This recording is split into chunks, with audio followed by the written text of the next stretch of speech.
precious net that I just found. When I say go, be ready to throw. Go! Throw it on him, not me!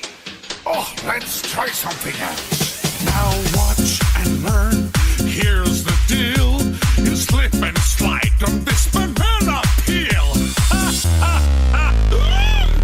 What are you doing?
Bring it! Add astra.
Yep.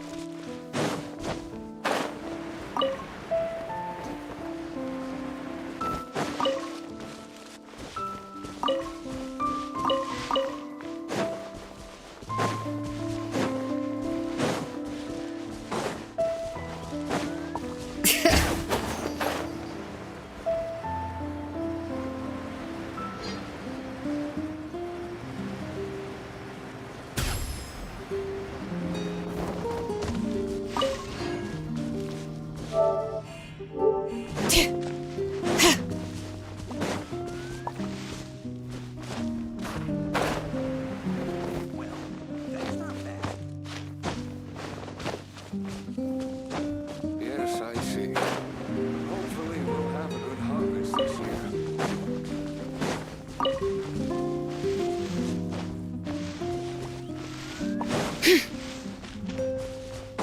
Bring it!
All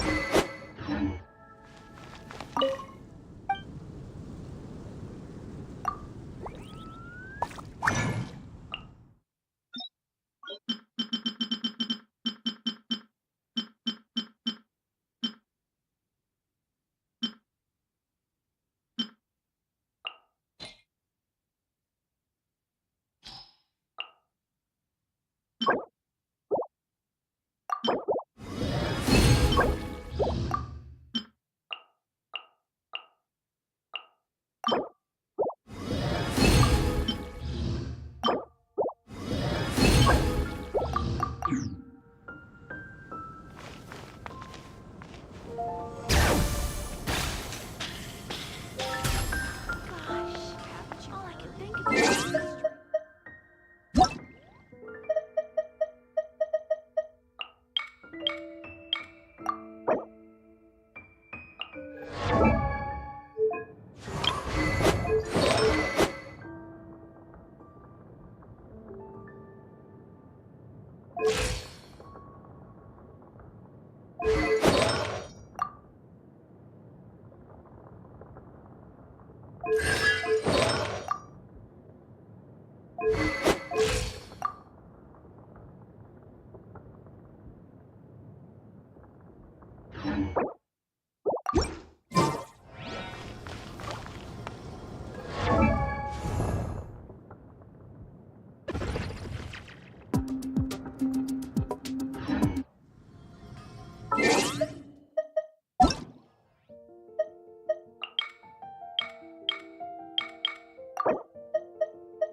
Add astro.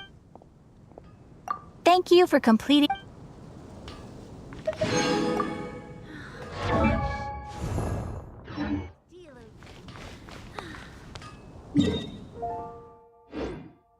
Haven't you?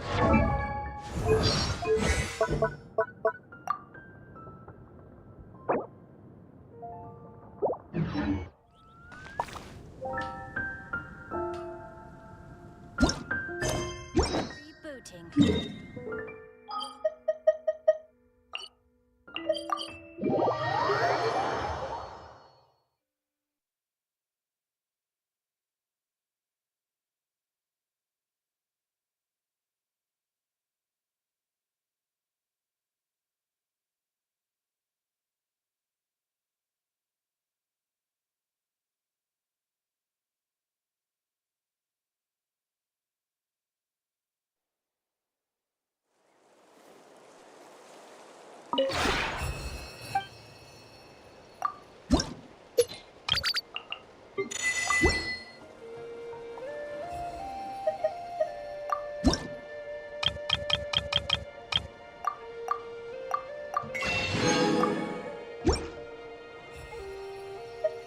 If you ever have it.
Bring it!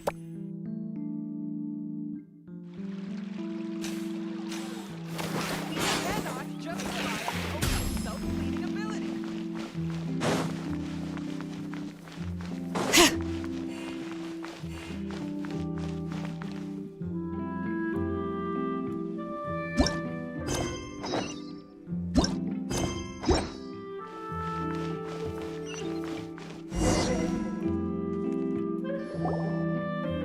Hey, there's a newsstand over there. Want to grab a copy of the Steambird?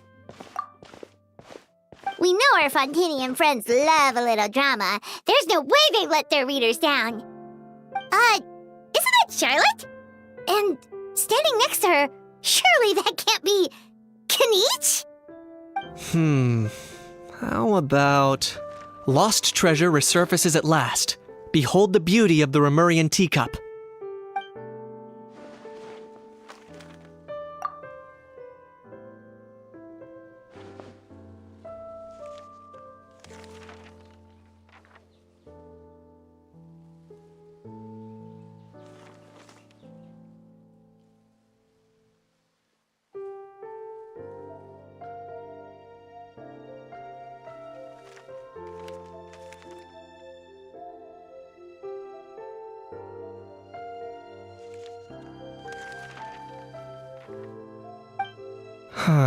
Pretty shocking. But it still feels like it's missing something. Ah, got it. Udex gravely wounded in shocking stabbing. Set to miss cross-border smuggling trial.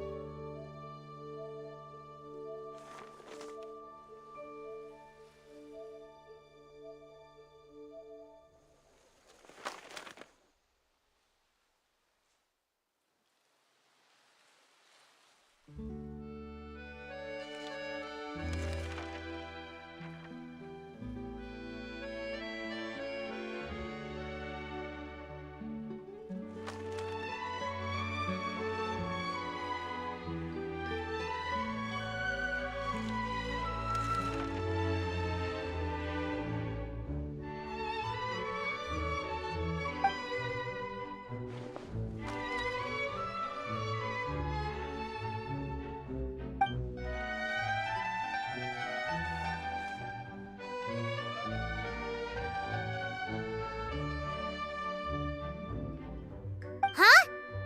What?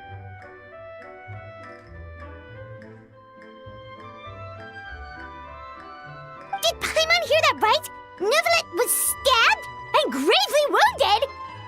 No, surely that can't be right. Can it?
Hey there, you two.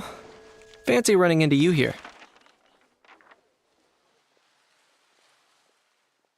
Yeah, that, and also a less than pleasant shock. What the heck was all that about a Saurian meat restaurant and the Udex getting stabbed? Please say you weren't being serious.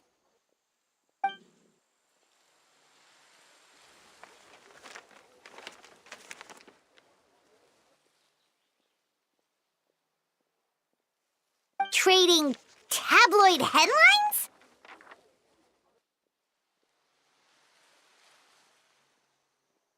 Yeah. Charlotte and I were having a little contest to see who could find the most ridiculous fake news stories. Either I got lucky, or I have a knack for honing in on the most outrageous material.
If I had to quantify it, I'd say about 1% of what they write is the truth.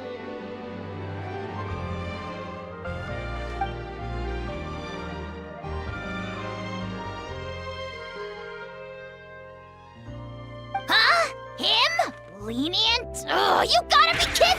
Ah! Don't get me wrong.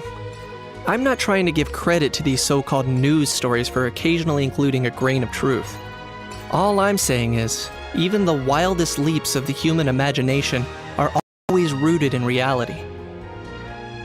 You mean all those fake headlines you mentioned actually do have some basis in fact? Sure they do. For instance, there was in fact a smuggling trial recently. Considering the amount of speculation surrounding the smuggled goods, it's no wonder there are rumors about restaurants serving saurian meat or teacups being unearthed from ancient ruins. But in reality, the goods in question were simply a few ancient relics dug up from ruins in Natlan. Rest assured, no saurians were harmed in the process.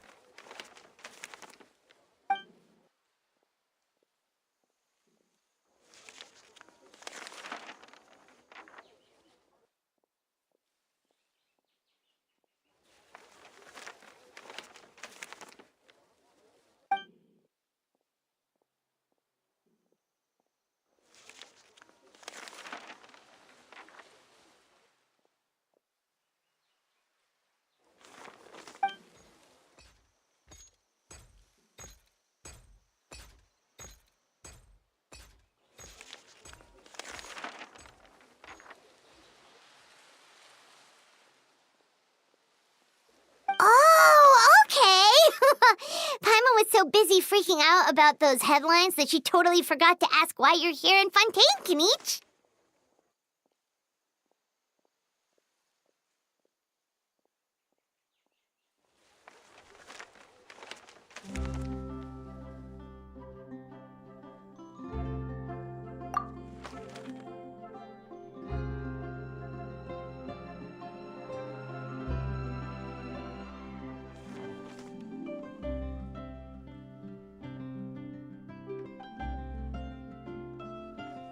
It was a pretty open and shut case, and my testimony in court was clear enough. But I'm guessing, Mademoiselle Charlotte, that you're less interested in the case than you are in trying to uncover some news stories about Natlan.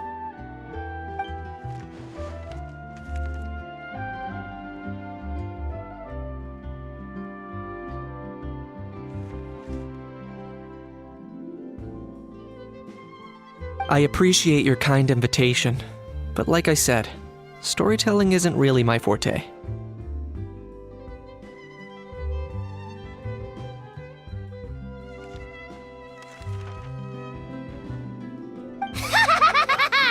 Kinich the speechless! Kinich the tongue-tied! Huh? If you're dead set on doing an interview, why not talk to the Traveler instead?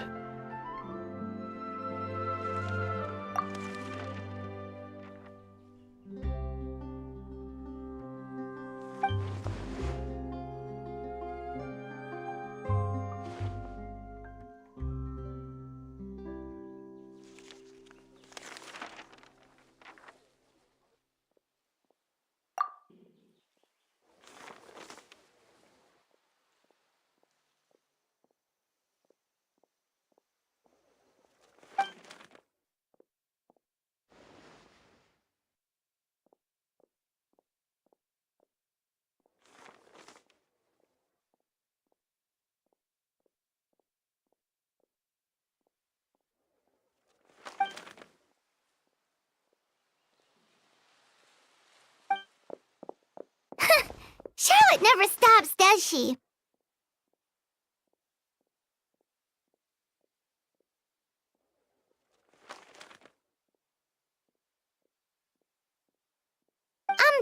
Anyway, Paimon just has to ask. That owl thing that popped out before, or was it a howl? It kind of looked like a howl, but at the same time... Oh, that thing. Yeah, that was a howl. Huh? What's up with him? Like, he's still noisy, but he's way quieter than before. It's like he's trying to hide or something.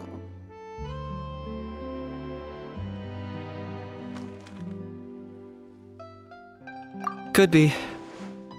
Not acclimatizing? Aw, poor Almighty Dragon Lord is not feeling well. Too bad he can't come out to argue back. What do you mean? There's nothing physically wrong with him.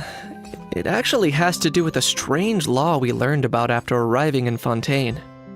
Apparently, it's forbidden to release flying objects within Fontaine city limits during the first 3 days of each month.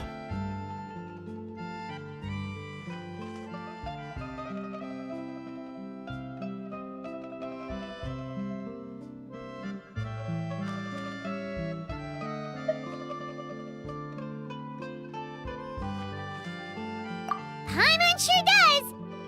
Paimon's been down this road before. There's an easy solution. As long as Kaniche holds onto a house tail, he'll be considered an Almighty Dragon Lord balloon, not a flying Almighty Dragon Lord. Not gonna lie, I was considering that. But Ahau wasn't too thrilled with the idea of huffing and puffing away in the form of a mini helium balloon. That said, it's pretty annoying how he keeps randomly popping up all of a sudden. Anyway, this morning I saw a notice outside the Palais Mermonia about an event that's set to take place outside the city soon. Something to do with filmmaking. I hear that's all the rage here. I was planning to stay here and do some exploring for a few extra days anyway, so I think I'll go check it out. It'll be a good chance to let that noisy helium balloon out. He might even learn a thing or two. If you're free, why don't you come along?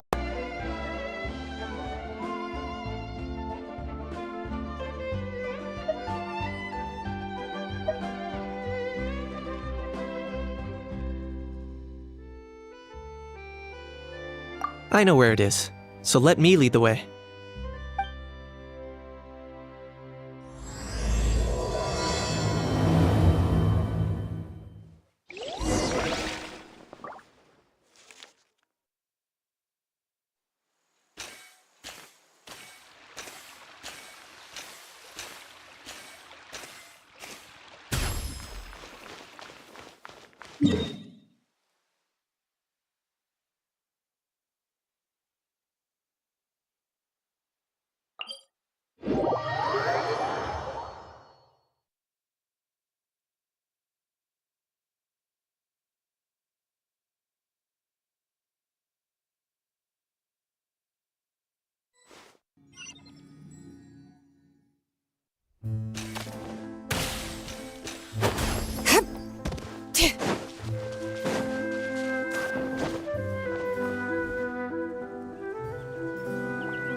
Looks like I remembered correctly.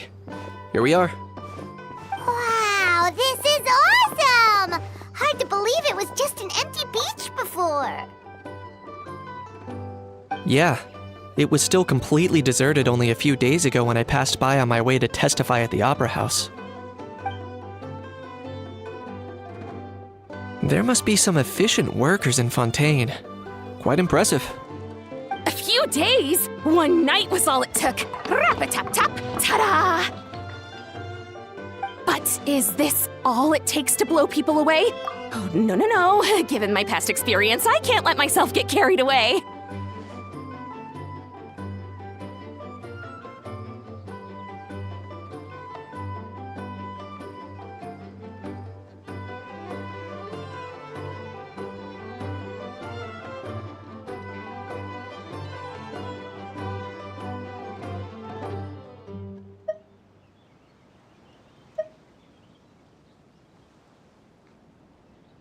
Well, I can't believe you actually remember me.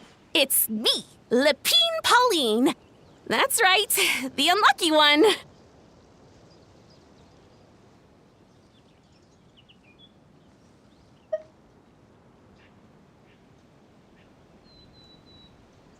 Of course! How else would we have managed to build Fantasyland in a single night?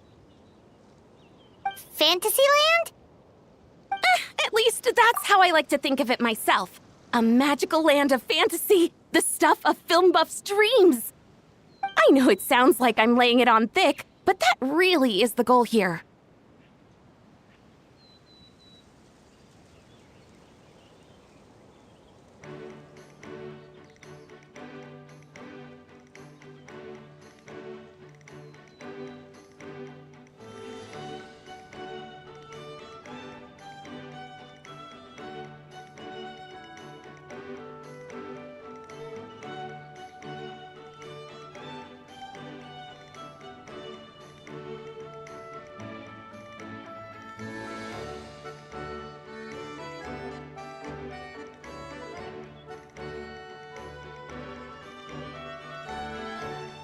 As you can see, the theme of this amusement park is Fontanian filmmaking, a place for all film lovers to come together and co-construct a world of dreams.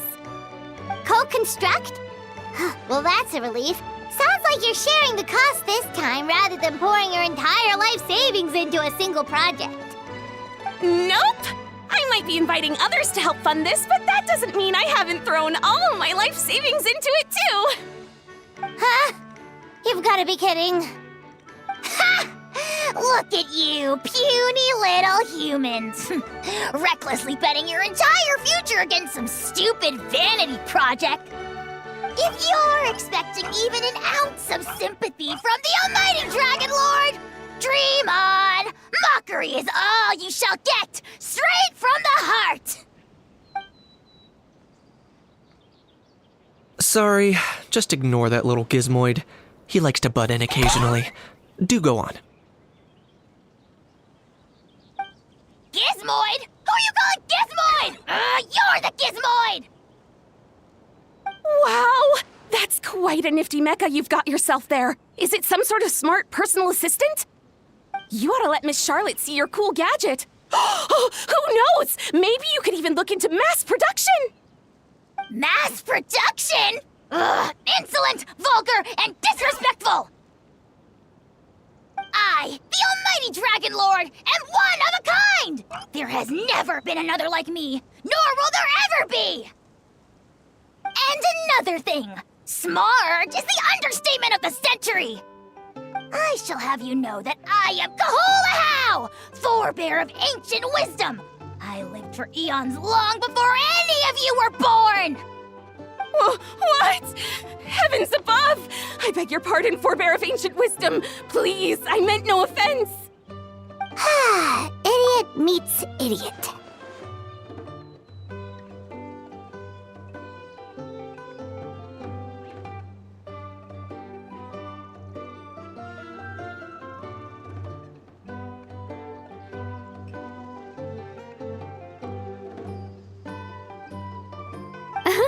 What's all the fuss? Making some new friends, are we?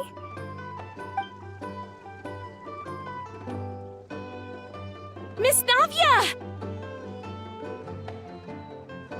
Allow me to introduce the star behind all the work that's gone into this venue. Miss Navia, president of Fontaine Spina di Rosula. Hello, everyone. Partner, Paimon, how have you been lately?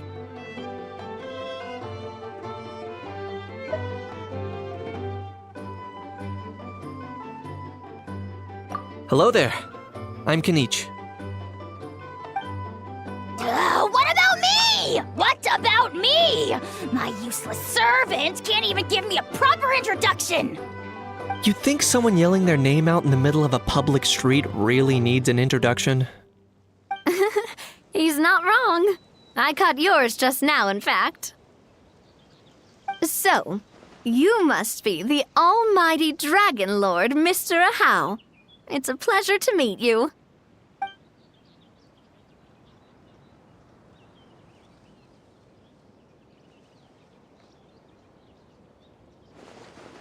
Oh, see that?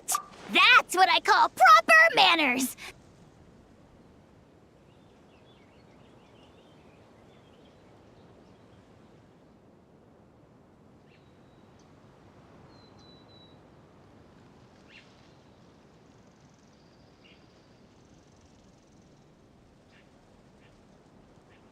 Well, well, it's not every day you meet a well-mannered human. Navia, was it? Excellent. You may address the almighty Dragon Lord by his name. Navia, don't you think the title Almighty Dragon Lord is a bit silly? It's no big deal. All little animals do that, don't they? I mean, try to puff themselves up to look more impressive.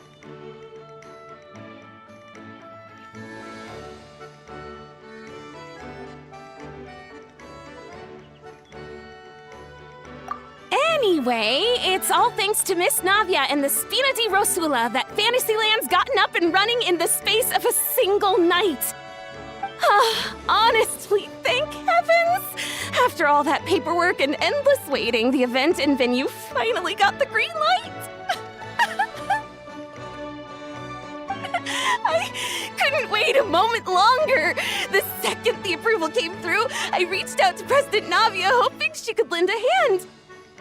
After all, who else but the Spina di Rosula would indulge such impulsive demands?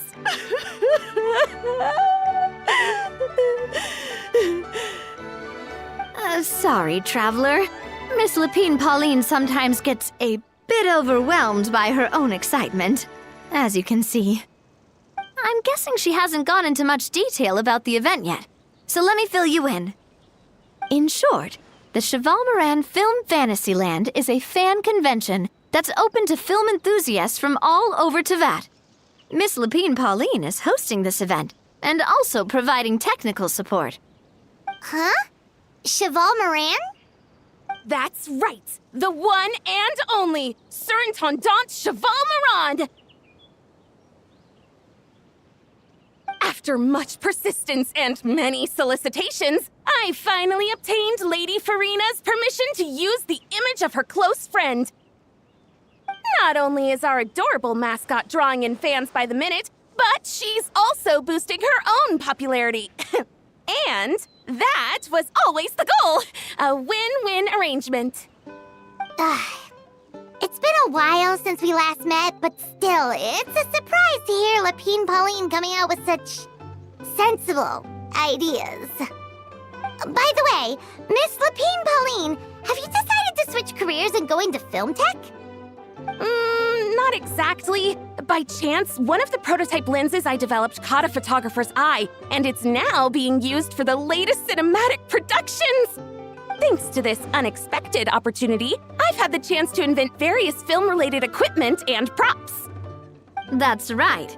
So don't underestimate Miss Lapine Pauline, our resident engineer. She's the technical powerhouse at the core of this entire event. As for the Spina di Rosula, we're mainly here to take care of planning, operations, and management. For anyone feeling inspired to set up a booth, Miss Lapine Pauline and I will provide the necessary technical and operational support once their application has been approved. By the way, traveler, are you at all interested in taking part? It would be a chance for you to earn some extra income. Plus, with your skills, I'm sure you could bring something special to the table.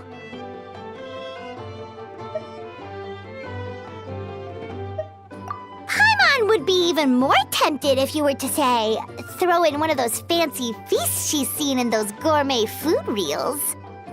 Well, as it happens, that'll be a piece of cake. Everyone needs to eat, whether they be tourists or the stall owners themselves. So thanks to Miss Navia's help, we've managed to invite none other than the celebrity chef, Miss Escoffier, to run our theme restaurant. Look over there!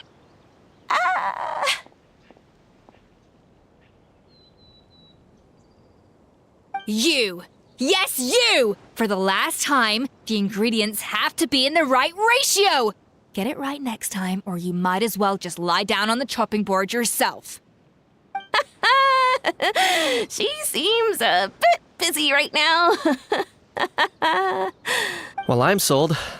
I think I'll make a How go be her assistant. You little... What's your game here? Demoiselle, sorry to bother you, but there's an issue over here that requires your personal attention. Apologies. Looks like it's back to work with me. Please feel free to take a gander at what we've got. Anyway, if you're interested in taking part, come find me later.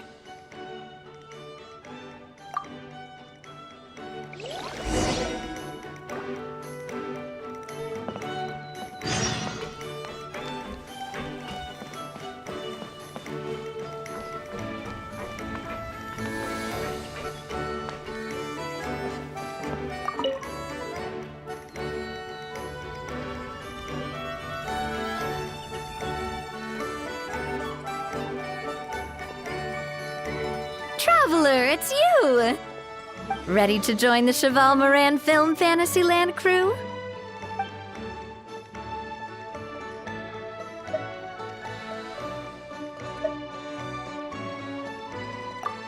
It's time, dear partner in Paimon, for us to turn our attention to the Cheval Moran Film Fantasyland. As I mentioned, the park was started up by enthusiasts who brought in the Spina di Rosula to handle the planning, construction, and operations.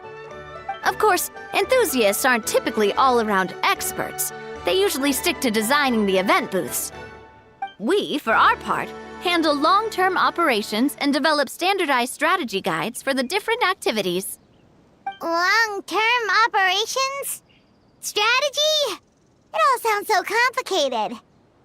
We spend most of our time adventuring, and we barely have any experience running a stall. Do you think we can handle this?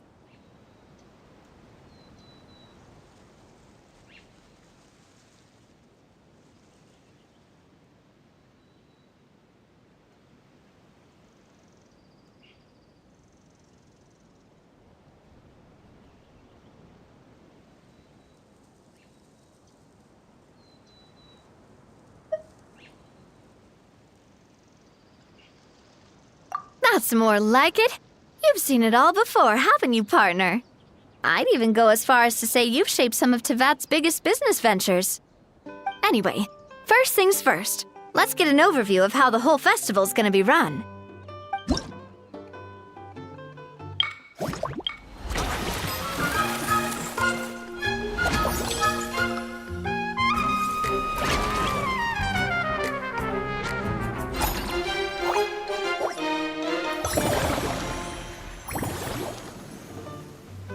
As you can see, our Fantasyland's a bit like a sugar-free macaron right now.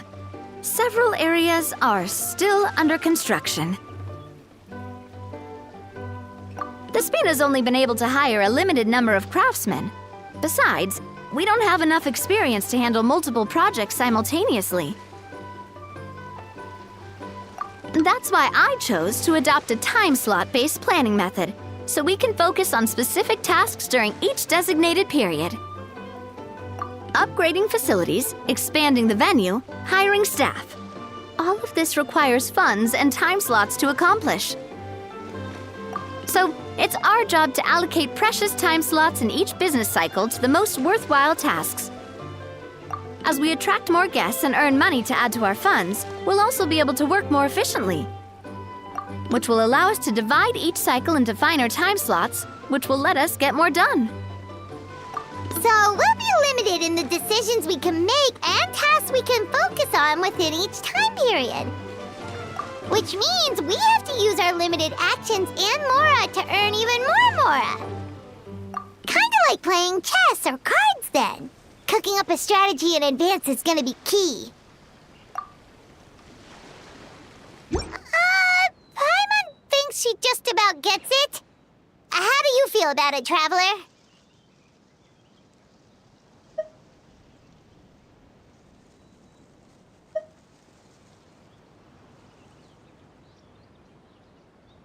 Yep, come on, we can do this!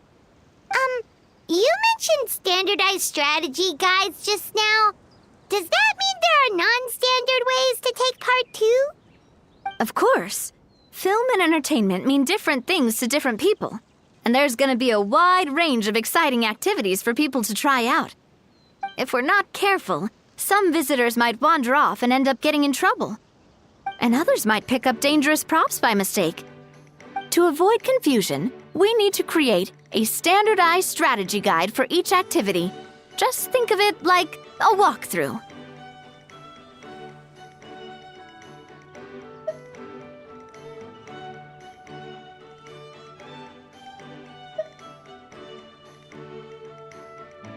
Wow, if we're the first ones to test out the activities, who knows what surprises there could be waiting for us? But if we hit a tough spot, we'll just have to rely on our skills to carry us through. Hopefully it goes without saying that I'd never put you in danger, partner. I carefully checked all the existing activities before you arrived, and I can assure you that they're all perfectly safe. I also wanted you to experience the activities before anyone else gets to. It'll be fun. Plus, we'd like to hear your thoughts and suggestions. Oh, those are two things Navia is best at! Making people feel safe and having fun! Great! Well, I can't wait to hear what you think. Your input is super important to us. All right then, let's start with eclectic escapades and put our first guide together.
Both of you seem even more excited than before. Looks like your first trial run didn't disappoint.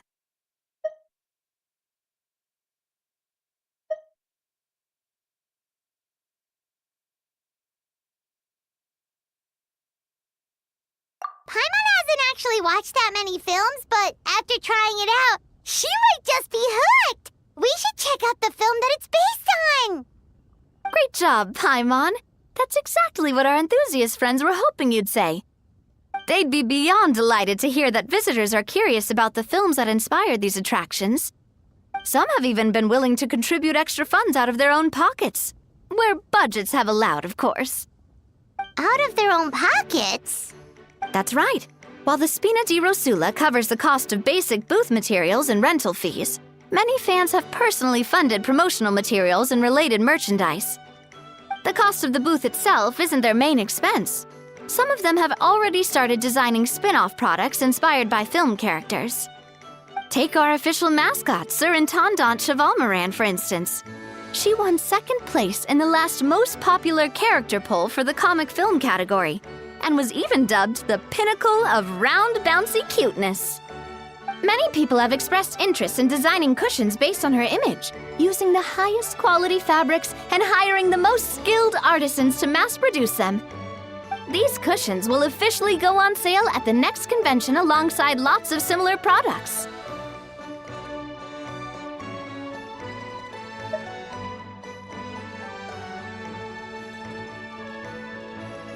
Don't worry. As Surintendant Chevalmoran's guardian and official image rights agent, Farina's already getting 60% of the sales revenue. After all, the fans are doing this voluntarily, not for profit, but to promote Surintendant Chevalmoran's adorable image. The more Mora ends up in Farina's purse, the better Surintendant Chevalmoran's meals will be.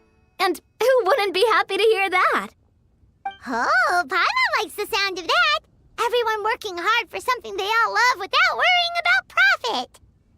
Still, we can't just ignore Mora completely. Whether it's fan creations or official commercial projects, some level of financial balance is still necessary. The same logic applies to the Chevalmoran Film Fantasyland taken as a whole. Once we finish the standardized strategy guides, our attractions can officially be open to the public. But we can't take personal charge of the ticketing process. There's plenty of work to do at the various booths, and the park itself is a work in progress. We'll need to assign dedicated employees to maintain and manage each attraction. There's a recruitment section on the park's bulletin board. We've received many applications, and each candidate has their strengths. Our job is to match the best candidates to each attraction based on their overall performance. Once assigned, the staff will keep the attractions running, ensuring a continuous revenue stream. Wait, so we've suddenly gone from being playtesters to heads of human resources? That's definitely a first for us.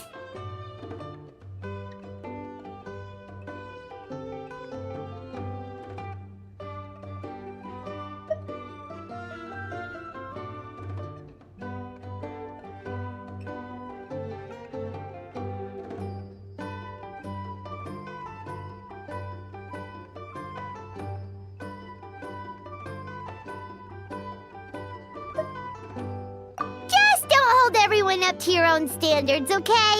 You can't expect everyone else to be as capable as you. All right, time to review some resumes. Fingers crossed we'll get some exceptional candidates.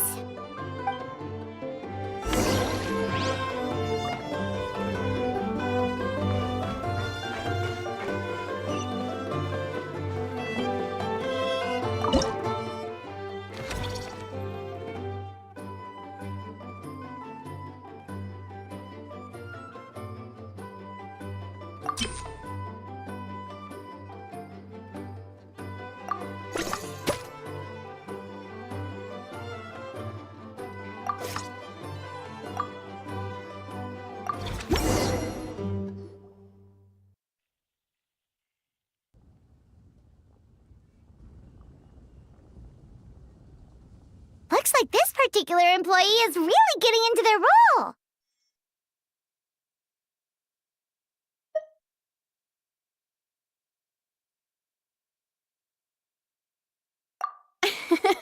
You're both doing great. You sound more like bosses than I do. In any case, with this, the Chevalmoran Film Fantasyland is now officially open. Running a theme park is a long-term project. You won't make much if you try and rush it. We're just about done with our current work setup, so let's take a short break and wait for this cycle's revenue report to come in.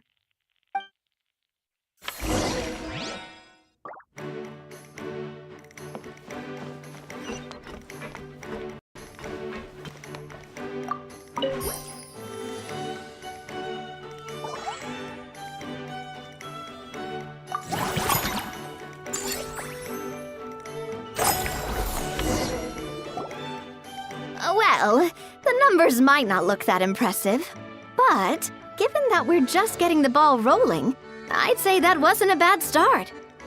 Building on this momentum, we must consider rolling out more unique business strategies during the next cycle. To draw in the crowds, I've invited one of Fontaine's very own celebrity chefs, my good friend Escoffier. She'll be performing right here in the amusement park's restaurant. On that note, let's go catch up with her. So, is the restaurant part of our business strategy too? There are so many layers to this operation.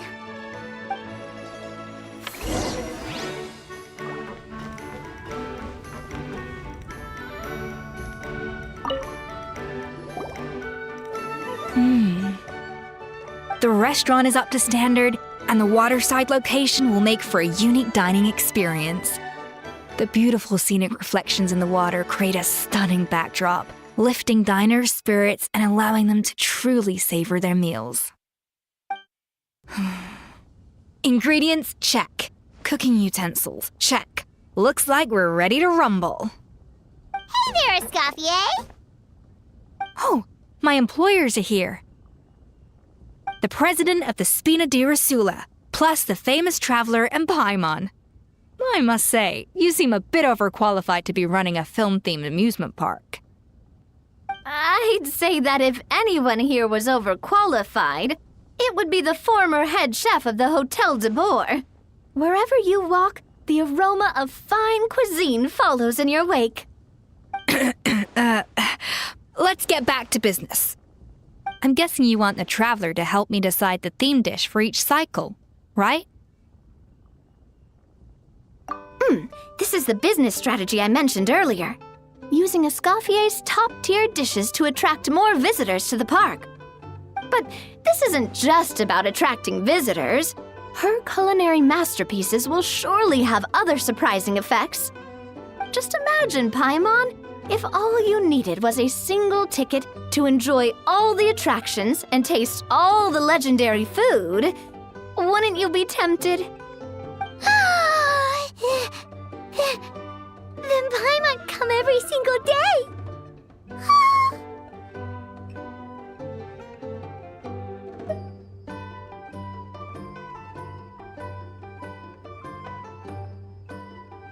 Now, here's the twist. To get the most out of this strategy, the menu can't be made public. Based on research by a certain food branding consultant, many restaurants have started offering a special chef surprise dish. So give me some inspiration every few business cycles, and I'll decide on our next theme dish. Now then, give me your hand.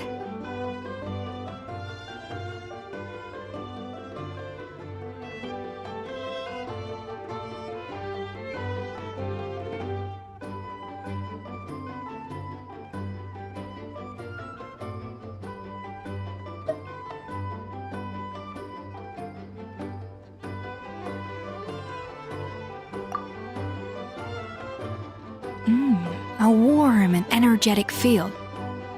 Your hands are calloused from wielding your sword, but still quite delicate. When you grasp its hilt, it's like you're holding the bow of a violin. A sword, then. The theme this time shall be strength. All right, let's find out what strength looks like in gastronomical form.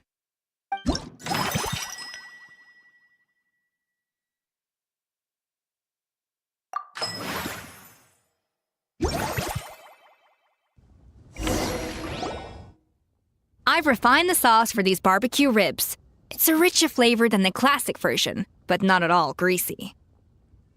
The mint extract in the seasoning leaves a refreshing aftertaste, perfect for indulging yourself after a fun-filled day. But if you ask me, I'd say the artisans need these more than the guests. The artisans? As I'm sure you've noticed, this park isn't quite finished. A serving of these barbecue ribs should help the artisans replenish their strength much more quickly. As their bosses, you have an obligation to provide meals for them. So why not invite them to dine here? Who knows, the morale boost might even improve their productivity. Oh? If I recall correctly, you once served up some special fish and chips for the porters over at the Fleuve Centre. For several days after, the workers were all incredibly efficient. They'd finish 8 hours of work in just 5. And then, because they clocked out early, they'd come back completely refreshed the next day. Then there's no time to lose. Go invite the artisans over while these ribs are still hot. I'll prepare some side dishes and desserts too. That's a great idea! You really live up to your reputation, Escoffier! Looks like these themed dishes are gonna make a huge difference after all. We'll have to make sure we check in with you regularly. The artisans are pumped and ready to roll thanks to that themed dish. And perfect timing, too. Let's take this chance to take the facilities of our eclectic escapades to the next level.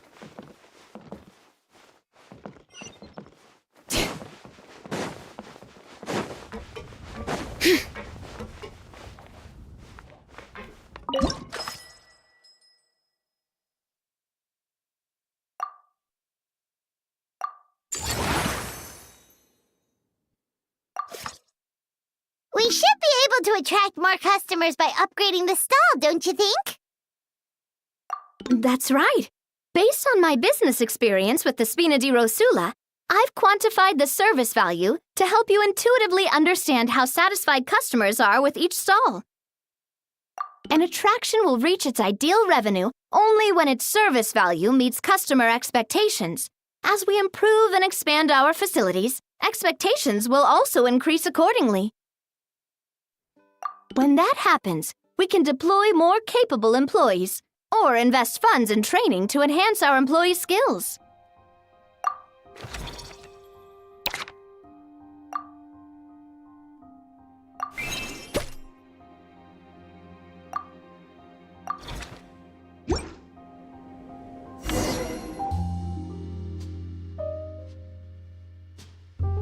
Whew, that should be everything. Looks like you've pretty much mastered how to run this park. Huh? Have we really? Thinking about it, we have learned quite a lot, haven't we?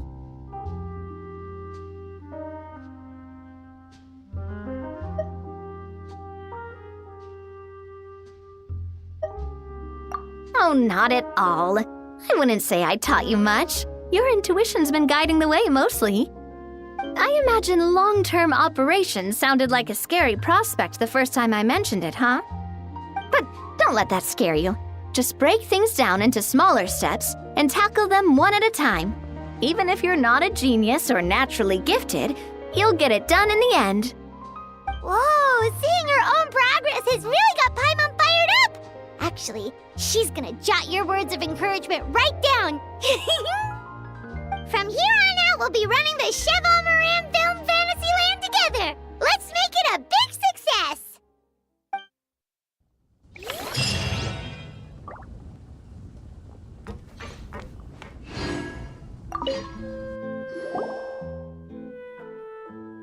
Greetings. Apologies if you overheard my harsh words just now, but I assure you it is entirely necessary. The sheer lack of standards here will be the death of me. Do you have any idea of the kind of customers I'm gonna get with how lax things are at the moment? The ones that leave their guns behind by accident and then come back to collect them later bringing ammunition with them. Yeah, that's the kind of customer you wouldn't forget in a hurry. Oh. Wait, has that happened before? No, it's just the mention of guns reminded me someone did actually leave their gun nearby. Huh? Just before we started setting up, as we were cleaning up the site, someone stumbled upon a mysterious locked box. It didn't look like something from Fontaine, though. It had more of a Natlanese vibe. Oh? Do you think a foreign tourist might have left it behind?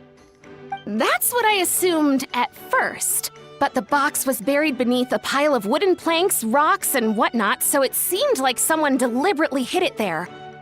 But I didn't see much point in speculating, so the best thing I could think of was to hand it over to the authorities. I trekked all the way over to the Palais Mermonia just to hand it in. Ugh, it was exhausting. What did the authorities make of it? Oh, they made a mountain out of a molehill, as usual. Before even addressing the question of what was actually inside the box, they had several heated discussions about whose responsibility it was to write the lost and found notice. Thankfully, the ever-reliable Officer Sedine stepped up and immediately called in the Marechaussee Phantom to crack the lock and check if there were any dangerous items inside. And, as it turned out, there was a gun. Wow, that's a dangerous item, all right. Mind if I ask what kind of gun it was? Oh yeah, Mr. Kanich, you're from Natlan, aren't you? Do you know a lot about guns? You could say it comes with the job.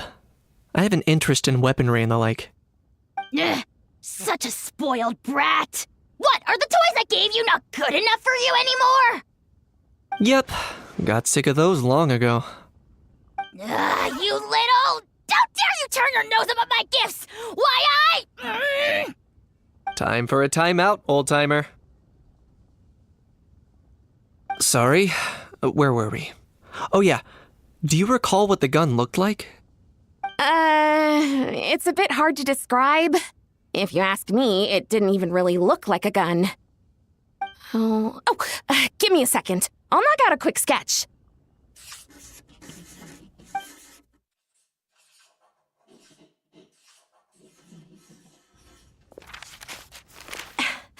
Something like this.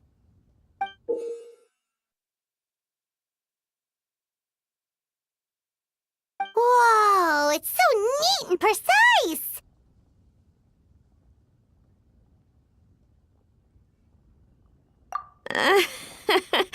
It's nothing. Sorry. Is something wrong with my drawing? I know it doesn't really look like a gun, but I assure you, this is exactly what it looked like. And it certainly could shoot as well, too. I confirmed that with the officer from the Marechaussee Phantom. No, quite the opposite. The features are very accurate, and it is definitely from Natlan. Please, don't mind me. I'm just taking a moment to admire it.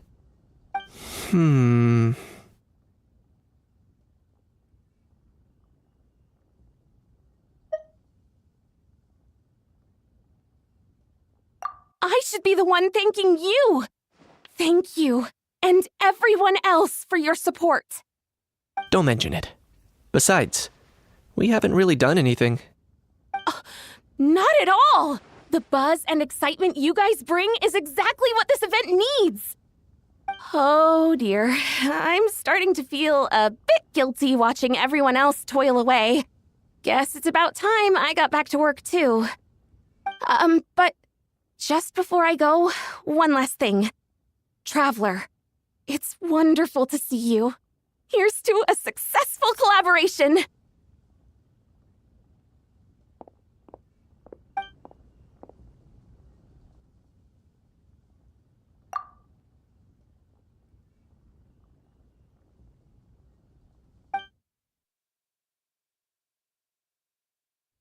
I'm sure you noticed that there was something unusual about that gun. Correct. It's most likely an old weapon dug up from some ancient dragon ruins. Based on my experience, it might be more accurate to refer to it as a hand cannon, but in Fontaine terms, it's not wrong to call it a gun. Given why I came here, don't you think it's curious that an ancient dragon relic of unknown origin would turn up like this, out of the blue? I suspect this gun might have something to do with that smuggling case. It might have slipped through the cracks. Time is of the essence, so I'd like to head over to the Palais Mermonia to verify my suspicions. Perfect. Then we can head out right away. Or, if you want to catch up with your friends first, I can wait.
forging commissions do I still have to finish? Let's see.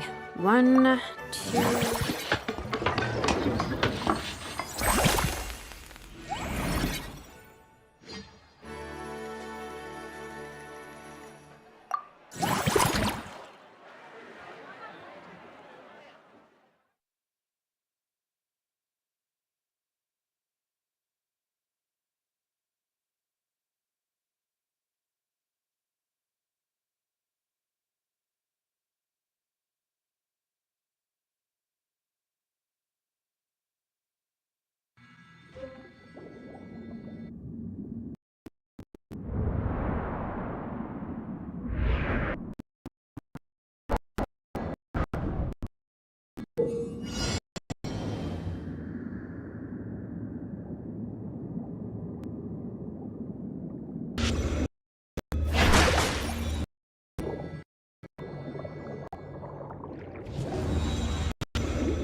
Oh, man. Bro!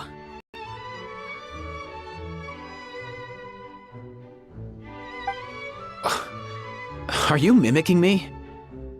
Now's not the time. Come on.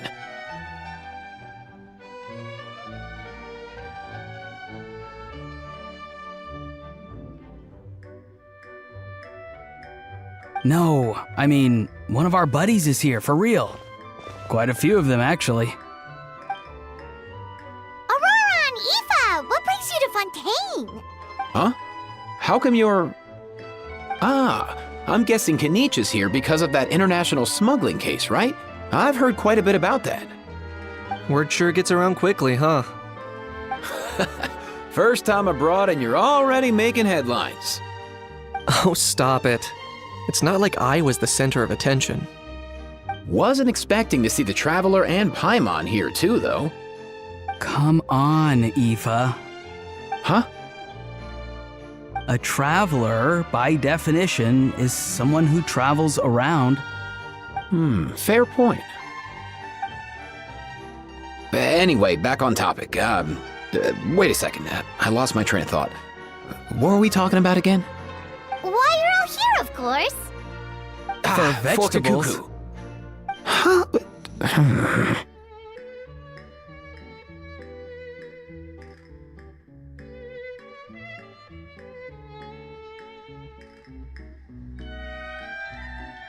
I'll go first. It's for the Chevrolamine Film Fantasyland.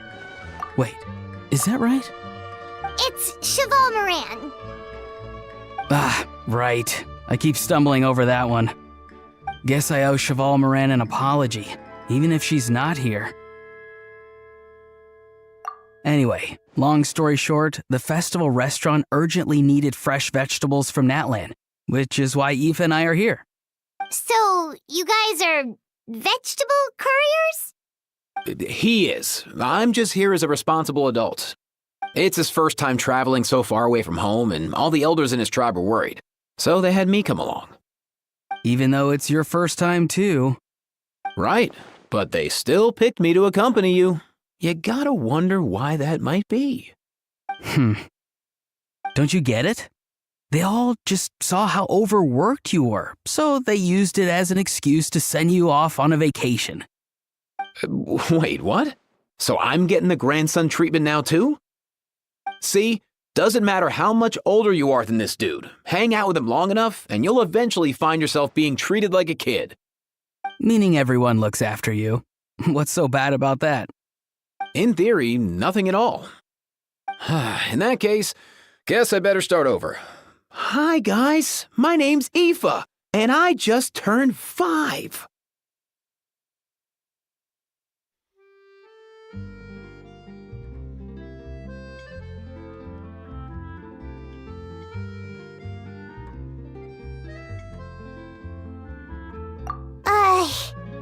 Paimon's not sure who the responsible adult is anymore. So, what about Kakuku? If he was here, we'd be making more of a ruckus than we already are. That's exactly what's got me worried. Aoife, there's nothing to worry about. You're a big boy. You can handle yourself now even without Kakuku. You think that's what I'm worried about? Anyway, my priority right now is Kakuku. Suffice it to say, Kakuku's in big doo-doo. How so? He's so small, and all he knows are a few harmless phrases. What kind of trouble could he even get himself into? Let me guess. Did he get caught out by the law on flying objects? Bro, you too? Not me. How? Oh, that pesky little chatterbox. So that's why he hasn't interrupted us this whole time. Guess he's too scared to show his face. That, plus he's already spouted enough nonsense for one day.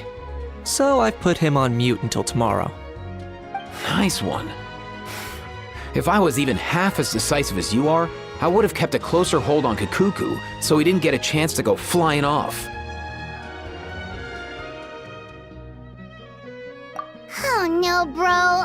Or rather, Did Kakuku get caught by the guards for flying around? If they had managed that, we'd at least be able to track him down. But when the guards started chasing him, Kakuku flew into that building next door. I wouldn't be surprised if there was a high-stakes pursuit going down in there as we speak. Just like one of those cool crime movies. Which building? That one? Yup, that's the one. Kakuku sure has a good eye for a getaway. It's the tallest building around. I may be able to fly up pretty high, but checking every last window would still take quite a while. As for Aoife, well, let's just say he's not flying anywhere without a Saurian. Sorry about that. Not like it's my fault, though. You don't have to apologize on my behalf. Wait a sec.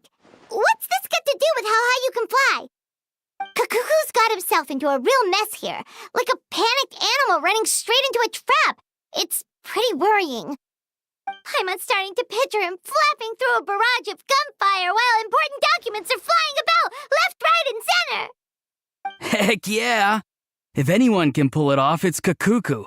He's always been such an awesome Saurus. I believe in him.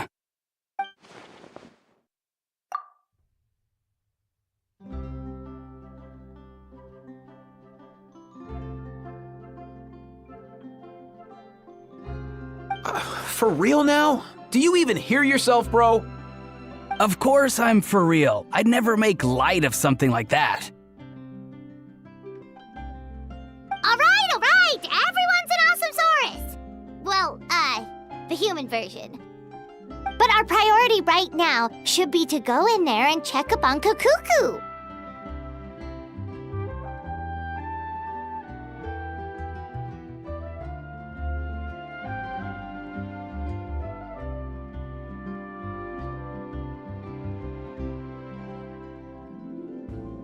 Leave it to us. You sure? Wow, awesome. That'll be a huge help. And if Kakuku doesn't listen to you, I give you permission to pull out a couple of his feathers. Wait, since when was that up to you? Well, then it's your call, bro. All right then, if Kakuku doesn't listen to you, I also give you permission to pull out a couple of his feathers. There you go. If he objects to that, tell him to come find us. He won't. Trust me.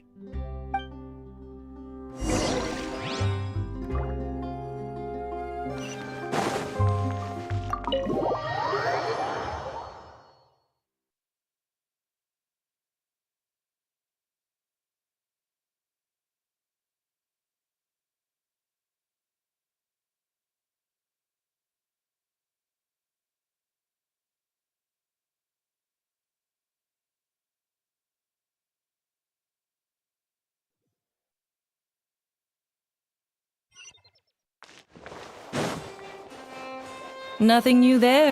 What's all that commotion? Are they arguing in there?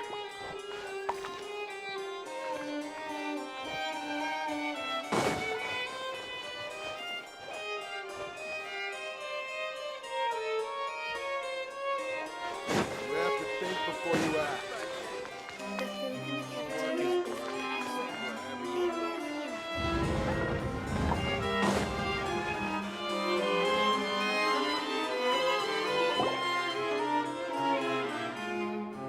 No way, bro!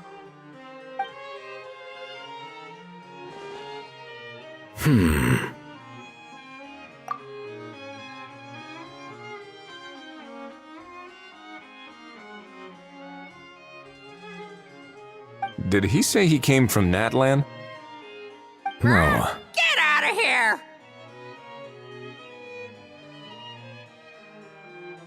I can understand his words, just not what they mean. Oh no.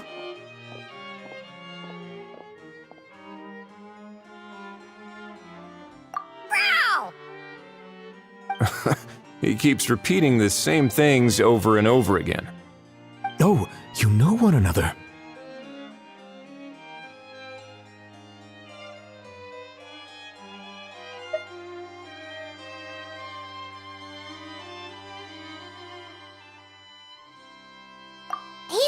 friend! Yeah, a saurian friend of a human friend. Great. Well, that was easy. Looks like we've tracked down the owner.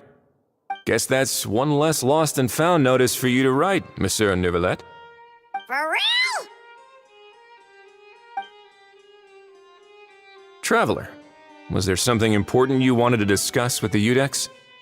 I'm just about done with my business here. Need me to step out? Stay and hear them out first. Perhaps it will have some bearing on your own work.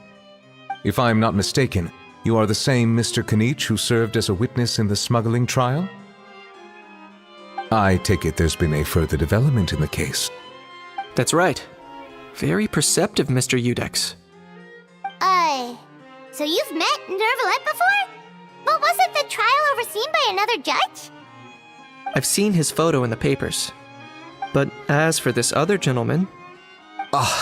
Allow me to introduce you to Mr. Wriothesley, administrator of the Fortress of Meripede. Or in layman's terms, Fontaine's prison warden. Please, feel free to share anything about the case. There's no need to keep anything from him. Pleasure to meet you. Pleasure to meet you! Wow, that sounded just like me. But should we really discuss official business in front of the Saurian? Oh, wow! Oh, no! I believe he said... Or rather, I suppose he meant that he'll keep this to himself. Though I should mention, Mr. Kukuku, that we will have to ask you to sign a confidentiality agreement. Sure thing, bro!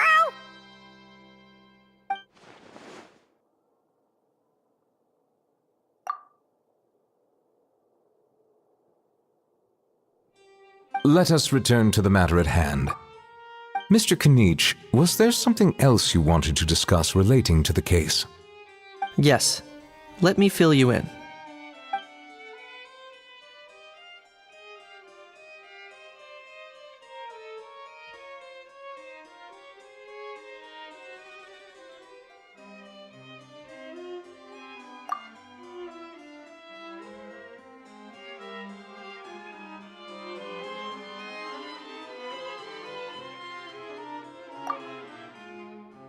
Wow! It really is exactly like Lapine Pauline's sketch! That must be all that practice drawing engineering blueprints, huh? So if it's true that this weapon came into Fontaine alongside the contraband from the smuggling case, then there's a high chance we overlooked a suspect. That's exactly my line of thought. I see. Mr. Kanich, thank you for reporting this promptly. I'll arrange for the Marechaussee Phantom to investigate right away. We should begin by questioning the prisoners in custody. Wriothesley. I'll sign off on the interrogation request, don't you worry. That would be much appreciated. It's lucky that the Palais Mermonia wasn't scheduled to release any public bulletins today, and that this gun's lost and found notice hasn't been written up yet. In other words, the news hasn't leaked. I'll be staying in Fontaine for the time being. If there's any progress in the investigation or you need my help, feel free to reach out anytime. Yep, we were just about to go help out with Lapine Pauline's convention. If there's any news, we'll keep you all posted. Marvelous. Thank you all. Well then, all that's left is to...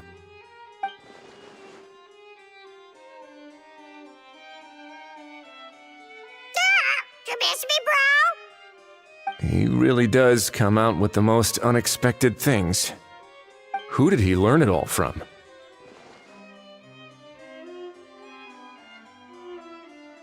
Huh. Well, it's pretty extraordinary. Anyway, according to due process, we must first determine whether Mr. Kukuku qualifies as a flying object. And, following on from our conversation just now, he also needs to sign a confidentiality agreement. Drafting said agreement may take some time. Looks like you'll be staying with us for a while then, Kukuku. Excited?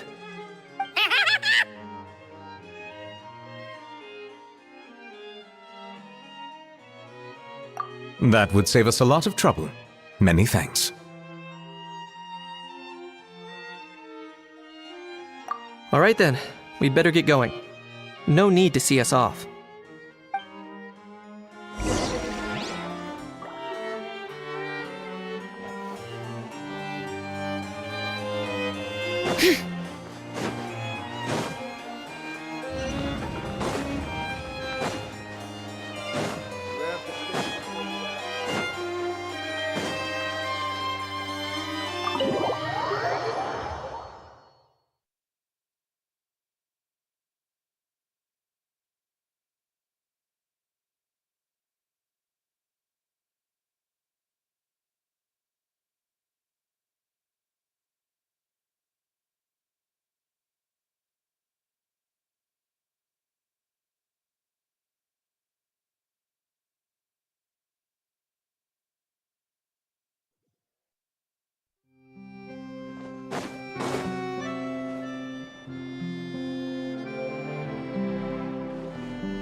What's the situation? How bad is it?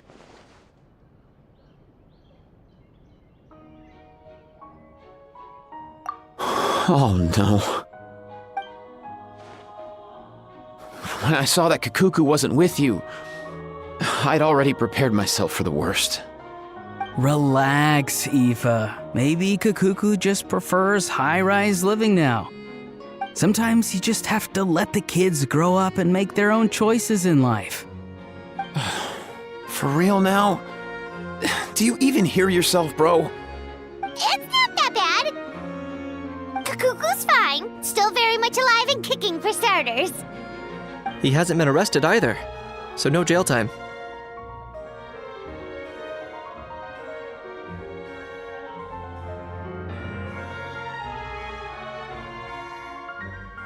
See? You're not exactly reassuring me here.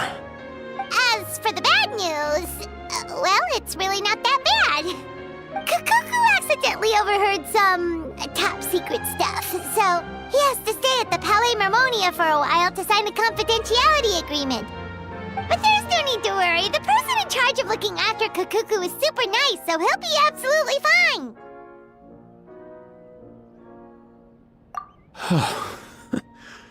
All right. That doesn't sound too bad after all. Wow, hearing that's put my mind to rest. But based on my understanding of how things work here, the ban on flying objects should be over by the time Kakuku actually gets out. What a shame. Oh well, I guess we'll just have to go have some fun without him. You don't look disappointed in the slightest. Anyway, Auroron and I will be staying in guest rooms upstairs at the Hotel de Boer for the time being. Feel free to drop by if you need us. Yay! Problem solved! All right, let's catch up another day.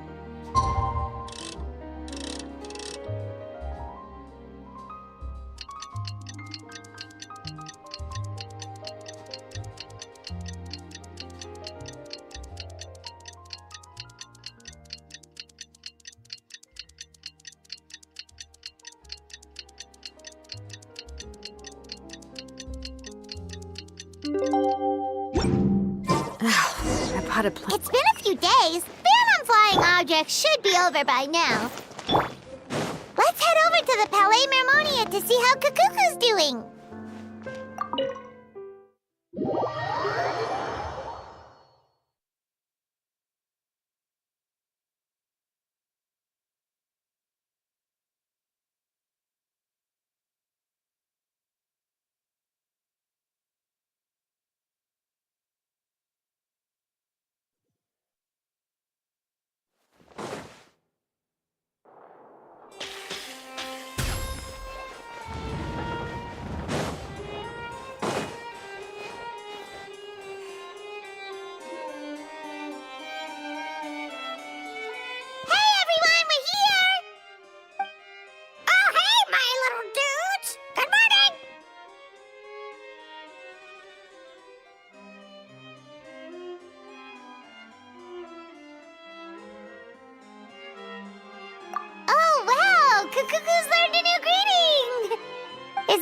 news or bad news, though?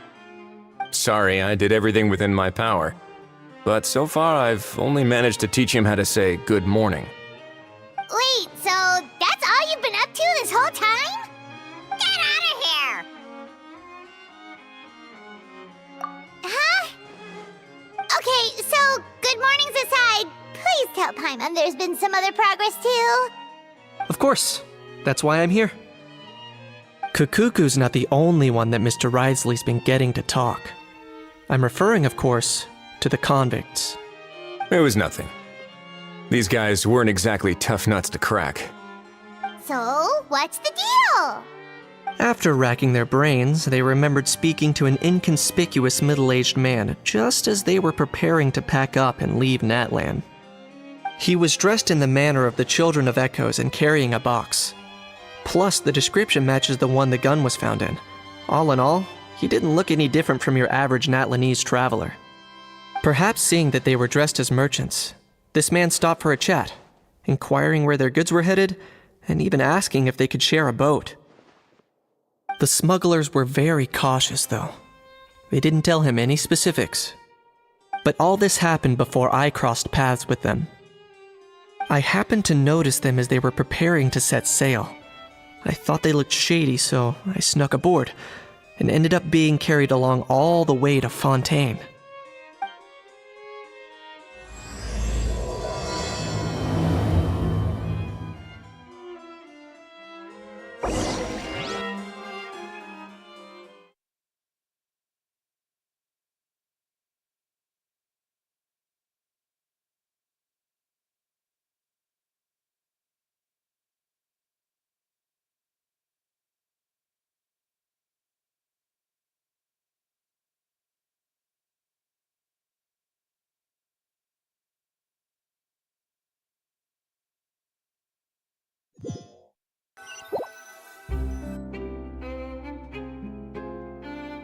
Boss, do we know if those Fontanians will even like this stuff?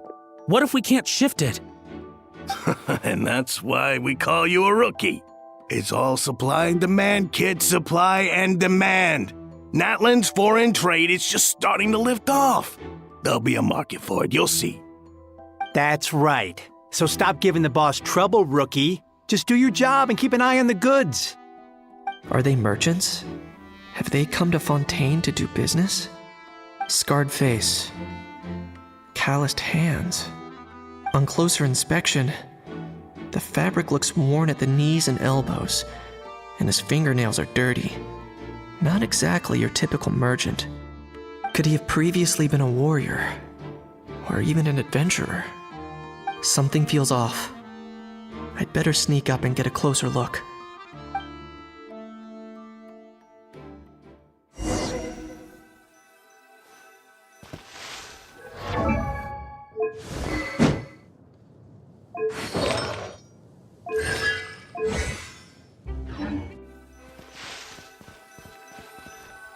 Nice thinking, boss. This tourist tub's been fast going and smooth sailing. Plus, no one's been asking us what we're up to. That goes without saying. Big cargo ship would have been too slow, whereas the smaller ones would have been faster but way too bumpy. If we ended up damaging the goods by accident, all these months spent grafting away would have gone up in smoke. Seriously?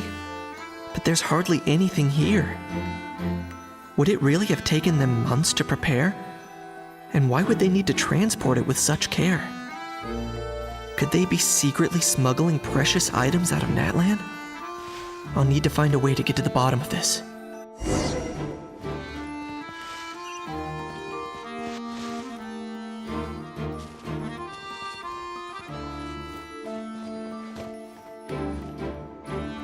What was that sound?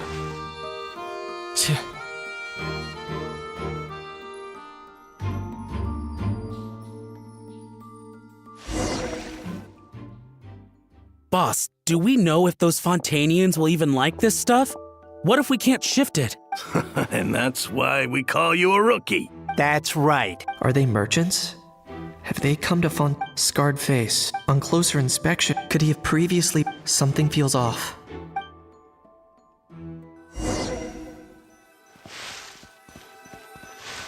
Nice thinking, boss. This tourist tub's been fast going and smooth sailing. Plus, no one's been asking us what we're up to.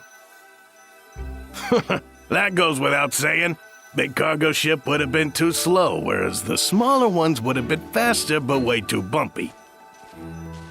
If we ended up damaging the goods by accident, all these months spent grafting away would have gone up in smoke. Seriously? But there's hardly anything here. Would it really have taken them months to prepare? And why would they need to transport it with such care? Could they be secretly smuggling precious items out of Natlan? I'll need to find a way to get to the bottom of this.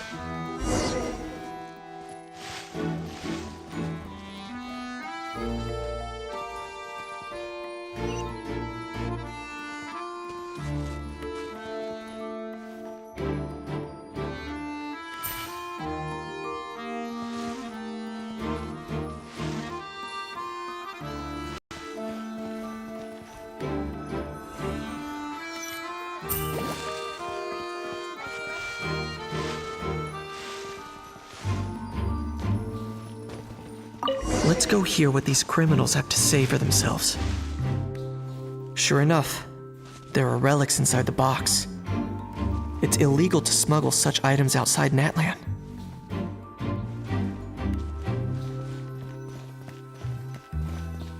Hey, why the long face?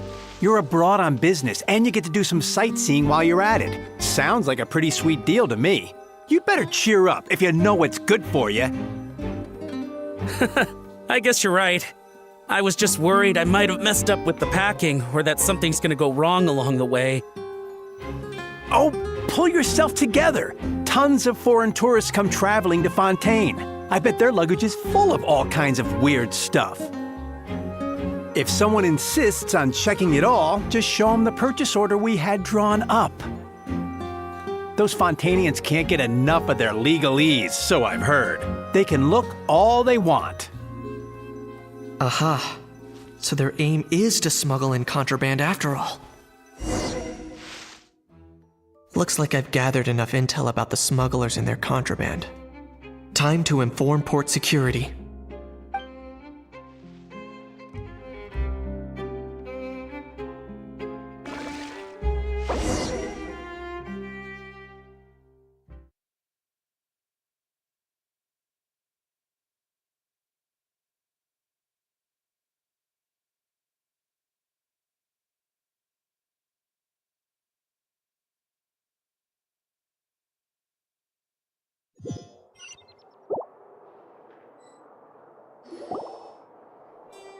So anyway, that was when I went and told the Fontainian guards about my suspicions. After an investigation and a chase, they finally apprehended them and sent them on their way. Well, guess they're headed exactly where they should be. Thanks. Based on your recollections just now. I was completely focused on those smugglers at the time, so I wasn't really paying attention to other passersby. Yeah, Kanish, you did great! In other words, the person who brought the gun here, the one who lost it, has no connection to the smugglers whatsoever. They were working entirely on their own. Oh dear, oh dear! Sounds like Mr. Kakuku wants to chime in? He said this elusive individual's actions are positively mystifying. It's a good observation, I quite agree. However, we still know next to nothing about the person. Perhaps we should start by focusing on the lost item itself.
It certainly seems like it was the bait in some kind of trap.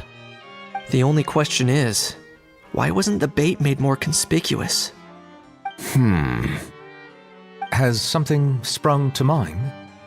I just remembered a film I watched this one time. Huh? Oh, wow! No way, bro! Hold on, let me explain. Just now, the traveler speculated that this box might have been placed there on purpose, as if the intention was for someone to come pick it up. That got me thinking about those films about kidnapping cases. When they demand their ransom, the kidnappers tell the victim's family to leave money or valuables at a designated spot for someone to come pick up. That doesn't merely happen in films. There have been similar cases in real life. In fact, if anything, it's probably the real-life events that inspired the films. Sounds plausible. Ooh! Wait! This raises the stakes to a whole new level. If the gun really was some kind of ransom, then since we took the box, the kidnappers never got their payment, so does that mean they executed the hostage?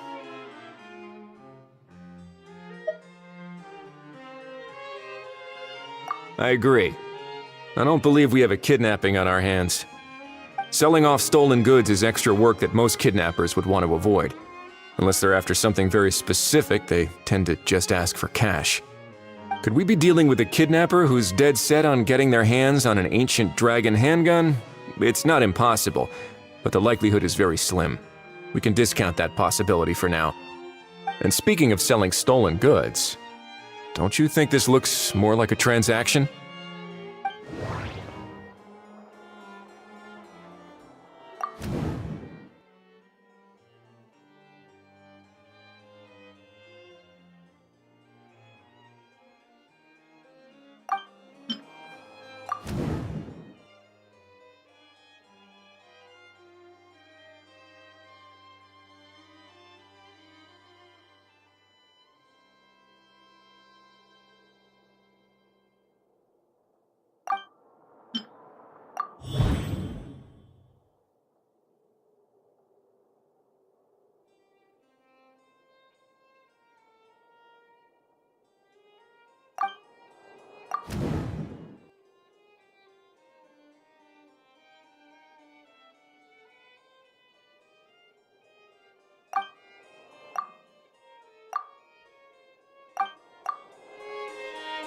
So, bottom line, this was an individual smuggler at work.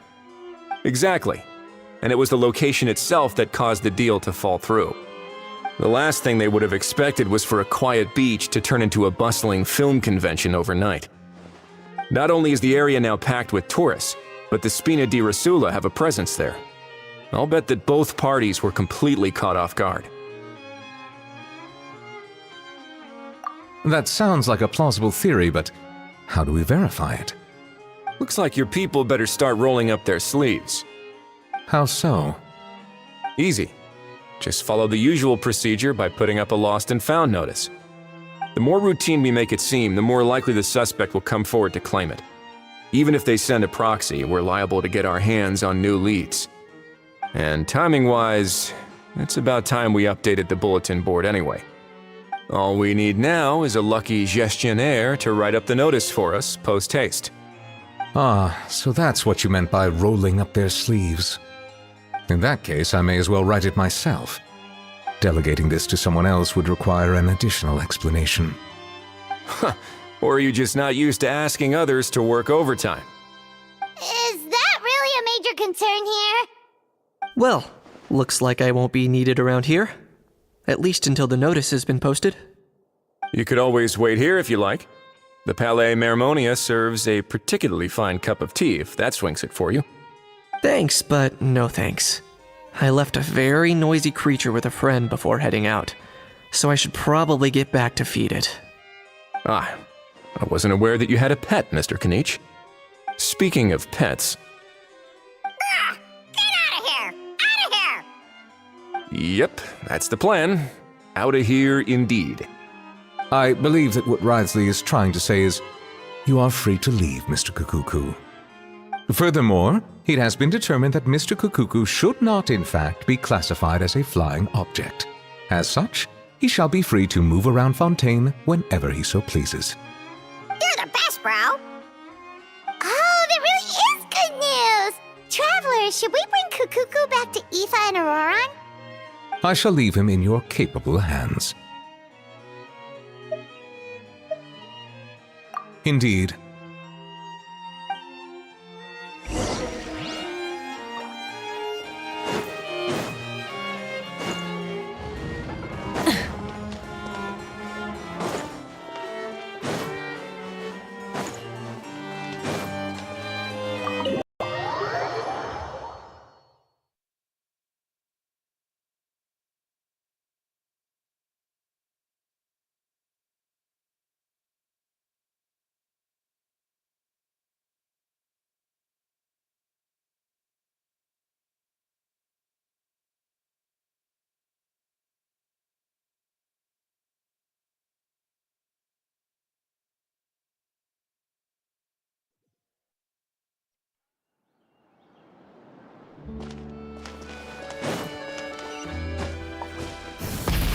Try and stop me!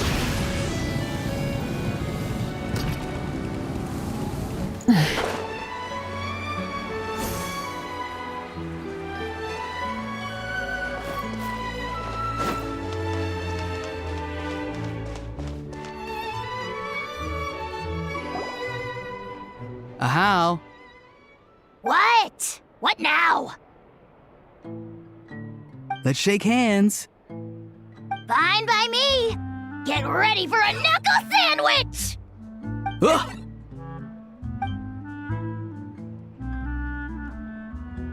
Oh, nice dodge.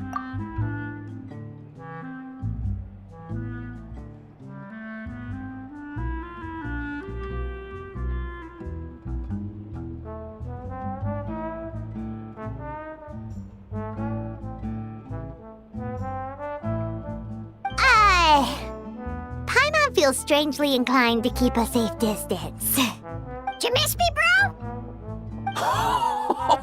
Cuckoo, you're free! Ugh, not you again. Nope, didn't miss you in the slightest. Hey, Gramps. And hey, Paimon and Kanich. It's good to see you all. Thanks for bringing Kukuku back. Get it away! Get it away from me! Nice to meet you, bro.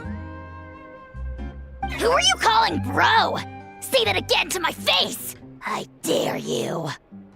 If you've got the energy to argue this much, you're clearly not hungry yet. Let's go find something to eat while a How lives his best life. Poor How. He spent all day being tormented by Auroron, only to discover that the suffering's just begun. Aoife, as a Saurian vet, how can you just sit back and watch our little dragon bro suffer? Huh? How am I the bad guy? Even hear yourself? Ah! Doesn't anyone want to hear how Kukuku got out of jail?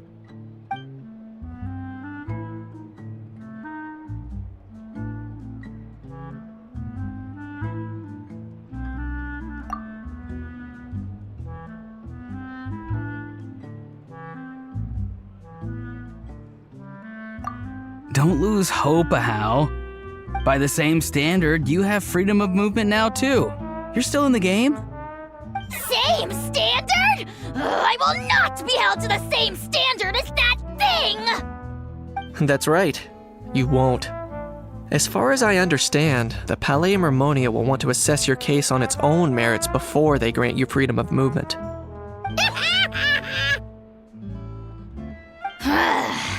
Where's that Saurian meat restaurant again? I'm gonna march that little pink balloon right into the kitchen! Yeah, good luck with that, bro. You'll be putting your own neck on the line, too. Also, there's no such restaurant! Anyway, thanks for looking after a How, guys. I'll take over from here. Why you?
distance, though.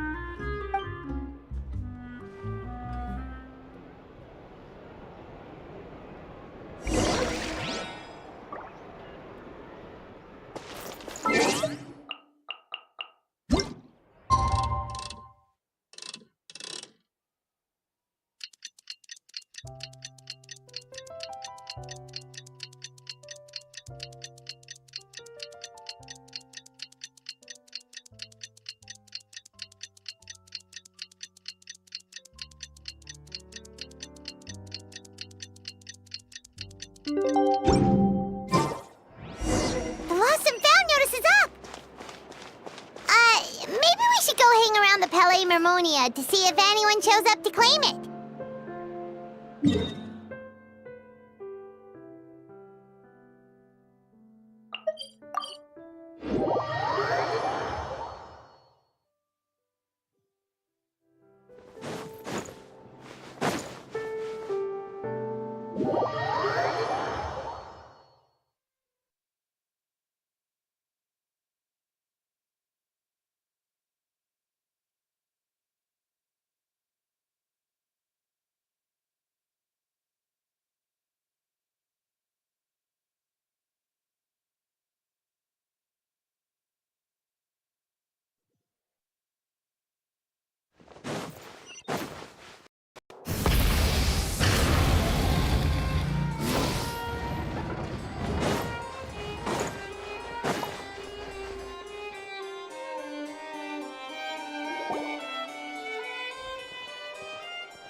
Huh, looks like there were quite a few others with the same idea.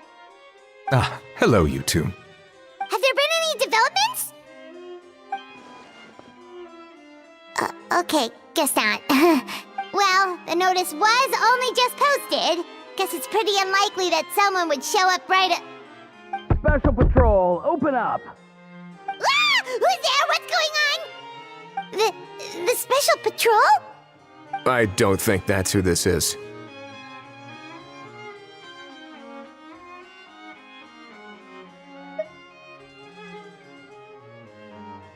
Hey, this isn't the time for silly jokes! Let's go check it out.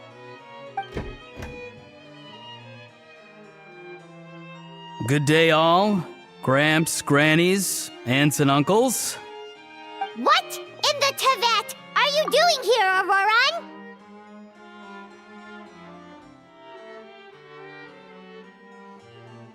Oh, he must be the one you mentioned. Kukuku's owner? One of his owners. Kind of. But, bro, what are you doing here? I'm here to claim a lost item.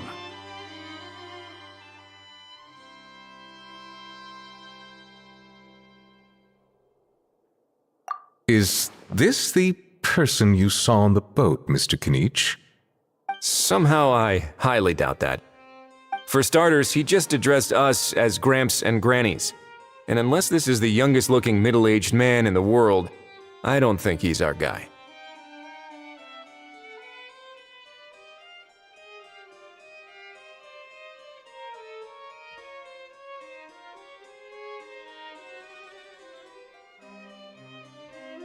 Huh. Was there something wrong with my door-knocking etiquette? That's how they do it in all the films. That's not door-knocking etiquette. That's the Special Security and Surveillance Patrol doing their job! Completely different things! Oh, I see. I figured it was just a polite way of requesting entry to show the people inside you had something important to discuss. Oh, sorry about that. I totally goofed that one up. Give me a moment. I'll go back out and try again.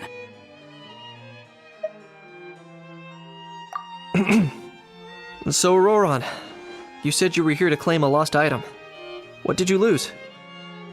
Yeah, so basically...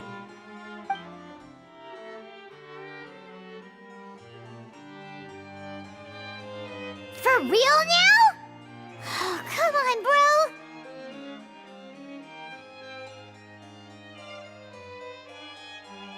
Auroran, be honest now. Were you the one who lost this? No, it belongs to a friend.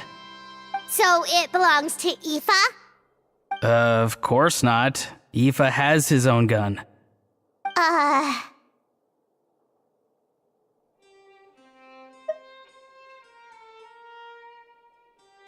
All right then. I knew this wouldn't go well. So here's what went down. This morning, Aoife and I were playing rock, paper, scissors. Before long, he'd lost, as he usually does. So we figured we'd head out and visit some of the Cour de Fontaine's famous landmarks. When we got near the plaza, a man suddenly stopped us to ask for help. He said that he had lost something and that someone had found it and sent it over to the Palais Mermonia. But apparently he used to work here and was worried it'd be awkward bumping into his old coworkers, so he asked us to pretend to be the owners and claim it on his behalf. You didn't manage to keep that pretense up for long. It's fine. I'm not the one who feels awkward anyway. So, a former employee of the Palais Mermonia. Was this individual a Fontaine native? Yes, at least I assume so. He looked like a well-dressed gentleman to me. We were about to refuse, but he was so polite. Could it have been a disguise? Oh no. Auroron, Paimon thinks you've been tricked. This person might be in cahoots with the bad guys. Oh, maybe he already took off and escaped as soon as your mission went pear-shaped. No way. I'm not that dumb. Huh? He's not going anywhere. Aoife and Kakuku are keeping an eye on him over at the plaza. Keeping an eye on him. I like the sound of that. In that case, let's hurry over to where Aoife is. Time to catch that con man and find out what's really going on here. Wait a minute, I have a question first. Traveler, Paimon, you're pretty famous in Natlan, right? Oh, we're basically household names. But why do you ask?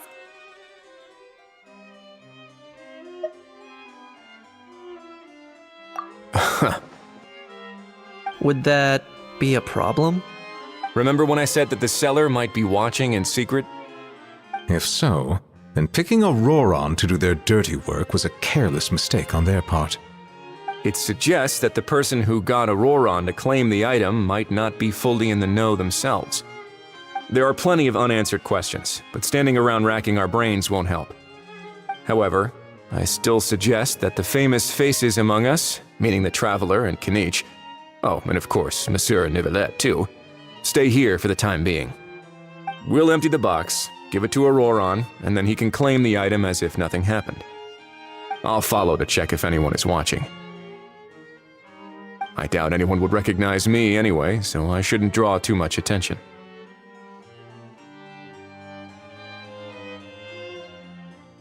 I think this plan is worth a try. I shall leave it to the pair of you. So, I have to go undercover again, right? Well, not exactly undercover. Just drop the special patrol persona and be yourself instead. Roger that. Over and out.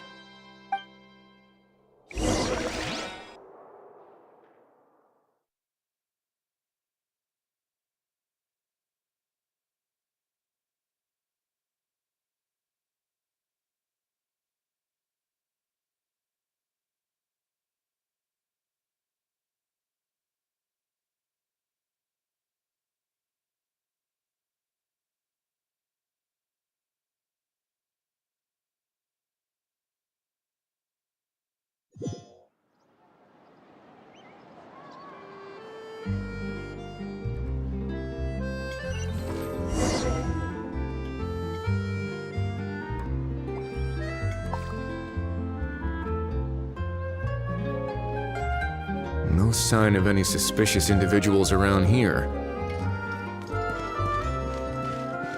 Auroron has entered the elevator.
Auroron's taking the elevator. I should take a different route to the plaza.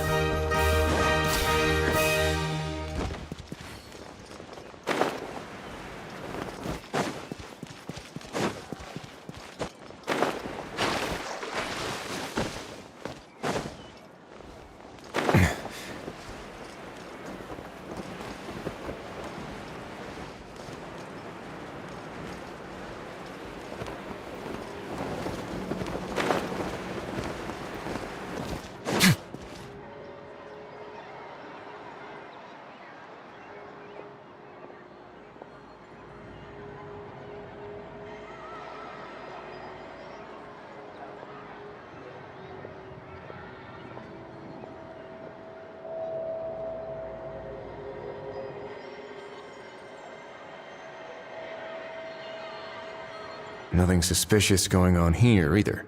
Strange. Maybe we're overthinking this? Oh dear! Oh dear!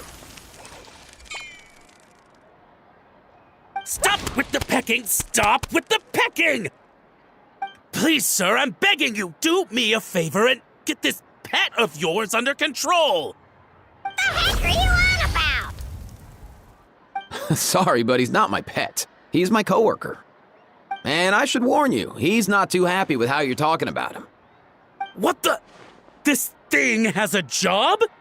So in that land, they just dish out jobs to any old thing. Uh-oh. Kukuku's not too big on being called a thing either. You're on your own now.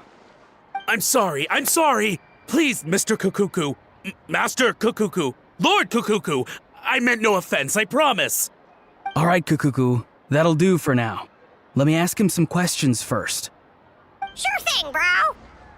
Auroron actually looks pretty serious this time. Was he just pretending to be clueless earlier? Interesting. Think I'll sit back and see how this plays out. You actually got it? Wow, didn't think it would be that easy. Ah, excellent. Looks like sending you was the right approach after all. After all? I mean, because the staff at the Palais Mermonia don't recognize you, right? So I got it, but I don't remember promising I'd hand it over. Huh? This thing's pretty cool. I've taken a bit of a liking to it.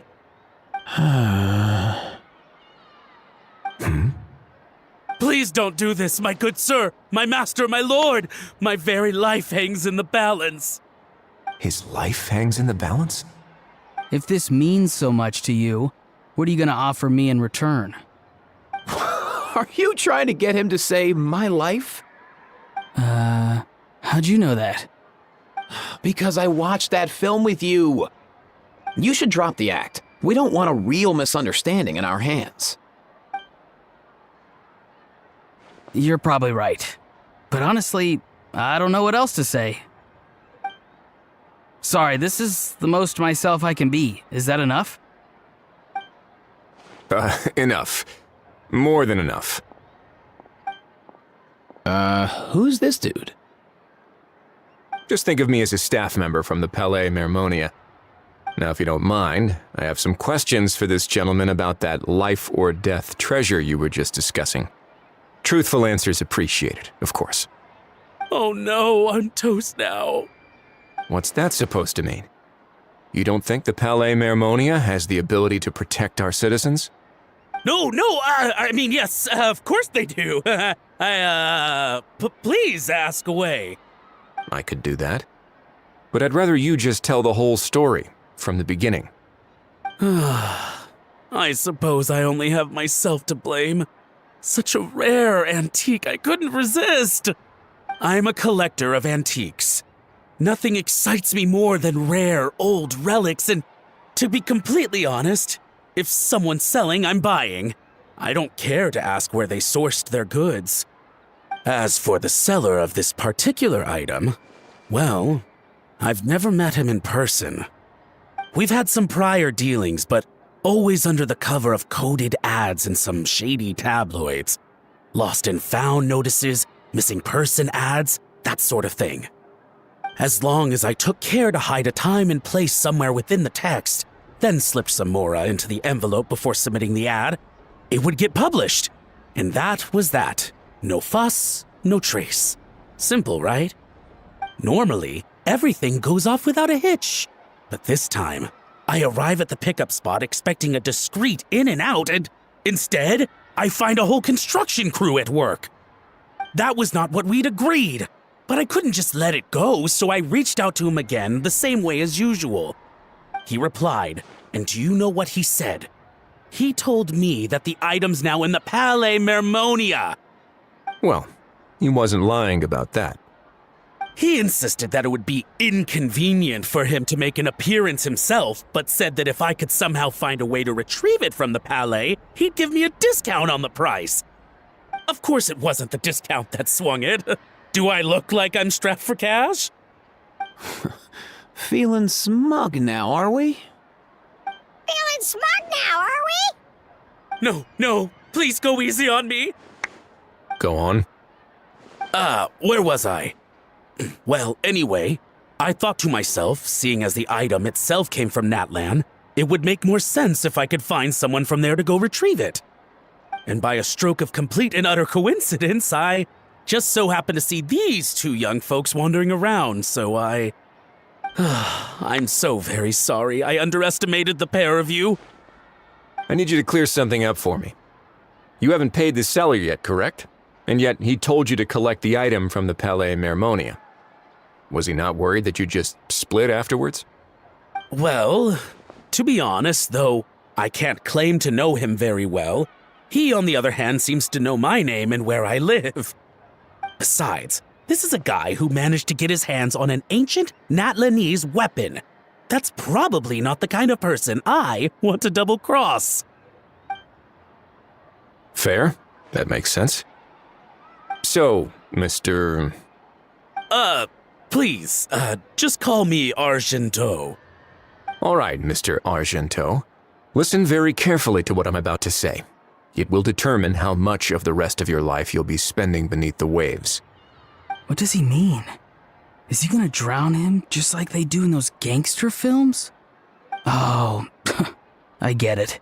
He's talking about that place at the bottom of the Fontanian Sea. Shh, can it? Owing to your suspected involvement in the illicit trade of Natlanese relics, you're now one of the suspects in an international smuggling case. A trip to the Opera Epiclese seems unavoidable at this stage, but on the bright side, you still have one chance to make things right. Okay. Do I really? Please tell me what to do. It's very simple. Just reach out to your seller in the same way as usual, arrange to meet, bring the money, and make the deal. Just be sure to let me know all the details. I'm talking time, place, the whole lot. If we can catch the other party by doing this, you'll have gone some way toward redeeming yourself. Understand? Oh, I see. I understand. You shall have my full and unadulterated cooperation. Good. Don't break the law, and don't even think about making a run for it. The Palais Mermonia will be watching you and ensuring your safety. All right, take the box, but leave your ID and other documents behind. You can go now. As for you two, protocol dictates that I should take you both back to the Palais and have you sign a confidentiality agreement. But that would take a lot of time and effort. Such a hassle, bro! See, Mr. Kukuku knows exactly where I'm coming from. So, I was thinking, since you're all friends of the Traveler... I understand, sir. We got dragged into this by accident, and it has diddly squat to do with us. And out of respect for the Traveler, we won't say another word. Oh, I know this part.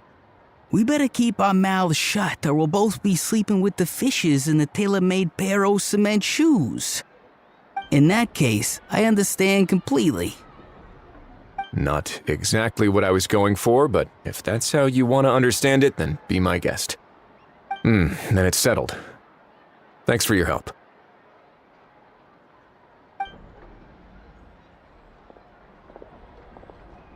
Boy, am I glad that's over. That's enough work for one day. Time to head back.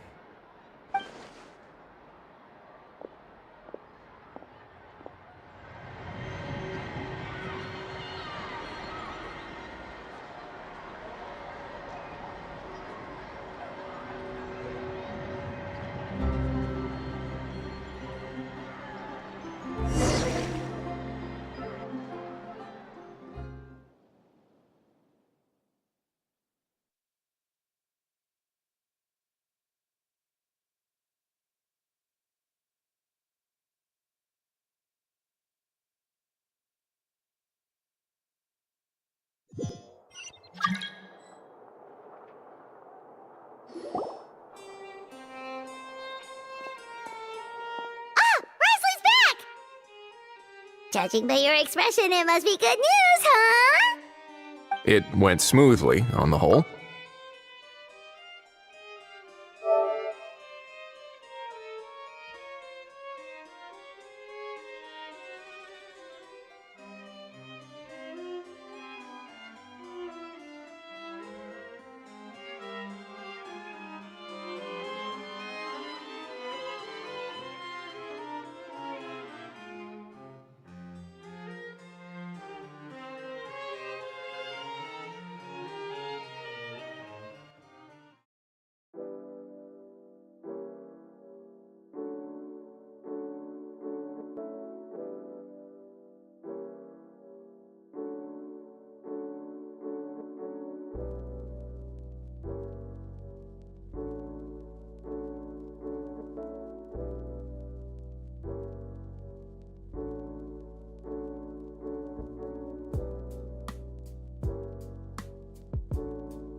So basically, we hold off until Argento and the other party have set up the next stage of the transaction. Then we plan our next move. Patience will be key. I get that. It's like hunting. I'm just not sure the other party will take the bait so easily. Well, if he didn't need the money, or if he valued self-preservation over making a profit, he could have walked away as soon as the contraband was brought to the Palais Mermonia. On top of that, although he hasn't shown his face yet, he seems to have no followers or accomplices, and he's relying on an extremely limited set of options to push the deal along. So, if you ask me, he seems like someone who cares a lot about his image and has a somewhat high opinion of himself, but lacks any real ability. I almost get the feeling that if he misses out on this opportunity, he won't have any other way of making money. His every move is like a spin of the roulette wheel, hoping that the ball will land exactly where he wants it to. Or, I don't know. Maybe he'll cut his losses and vanish into thin air, and our efforts will have been in vain. At least Natlan will get the stolen relic back, so it won't have been for nothing. In that case, let's hope his arrogance stays in play. Everyone, I have just briefed the Marechaussee Phantom on the situation. As soon as there are any further developments, we will act without delay. When that time comes, we will be relying on your help. We'll be waiting for the good news.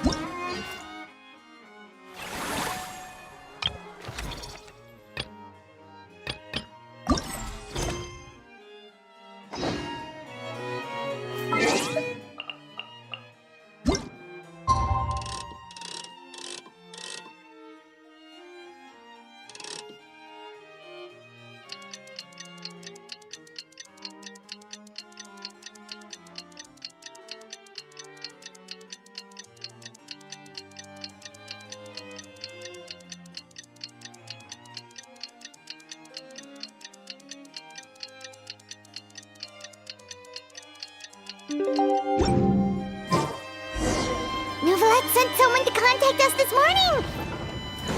That must mean there's been some progress! No time to waste! Let's head out!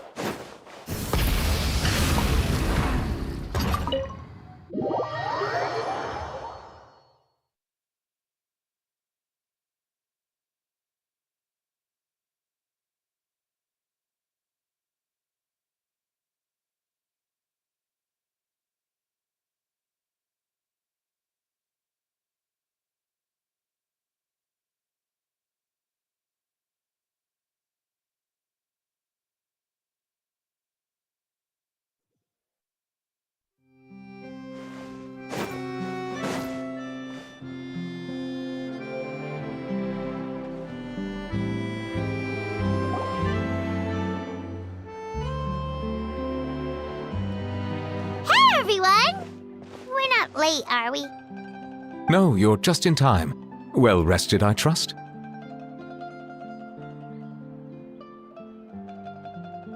A great way to stay energetic, certainly. We received word from Mr. Argento yesterday, confirming the time and location of the transaction. It'll take place this afternoon, and it turns out it'll be somewhere we all know pretty well, too. The Film Fantasyland restaurant. Oh, really? Huh. He sure does like that place. Seems like you share our concerns, Traveler. Indeed. Capturing someone in a crowded event venue will be much more challenging than in an open area. The criminal might try to blend in with the crowd, or even escape by taking hostages. In light of this, we've had to make additional preparations. As soon as we received the news yesterday, we began coordinating with the Marechaussee Phantom and the Special Security and Surveillance Patrol. We'll be deploying lots of undercover agents on site. If things go south, the safety of the civilians will be our top priority. Of course, fingers crossed, everything will go without a hitch. I noticed a bunch of familiar faces from the previous case, like Captain Chevres of the Special Patrol, so I'm feeling optimistic. We'll trust your instincts then. Oh, yeah, and by the way, we've also been in communication with Miss Lapine Pauline and Miss Navia. The Spina di Rosula will provide support within a controlled scope, so there's no need to worry. The only potential issue is with Miss Escoffier.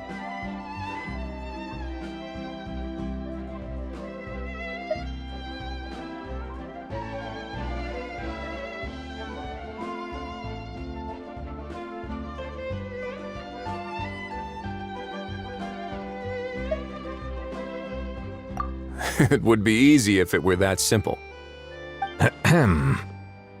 All right, no more jokes. Miss Escoffier has made it clear that she doesn't want her restaurant to suffer any losses as a result of this operation. But, well, I have a feeling things might not go quite as smoothly as she hopes.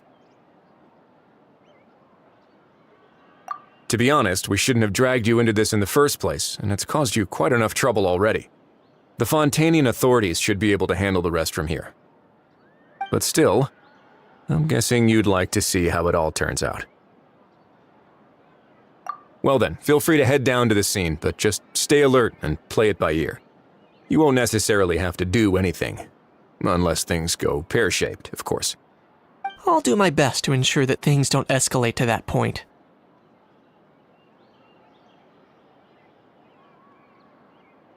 Of course. There are still a lot of unanswered questions, but our intel so far indicates that the culprit's from Natlan.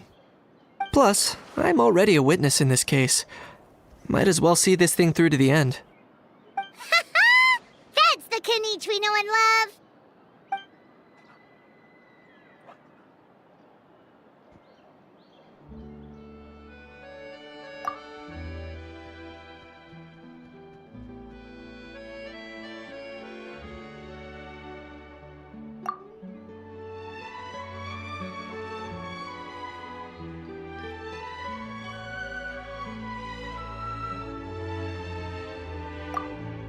Well, that's enough of the small talk. The operation's scheduled for the afternoon. If we're quick enough, we'll even have time for a few cups of tea before we leave. Oh, and let's grab something to eat too! Can't work on an empty stomach, you know. And rooting for you! It's a very important job. Alright, I'll head over to the venue now. Ahal's been harping on for days now about this event-exclusive meal he wants to try. Guess I might as well shut him up sooner rather than later. See you in a bit. I look forward to hearing how it all goes.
Paimon's getting kinda hungry.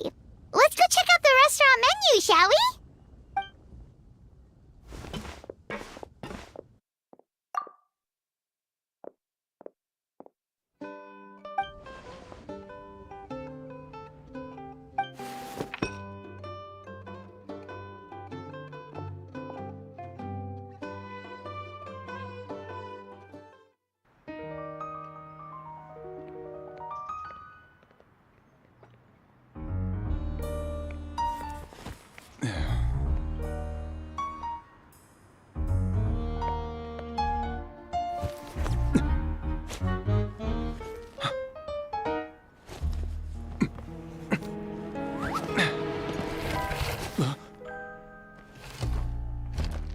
Your friend thought you might be thirsty. Won't you stay and drink it?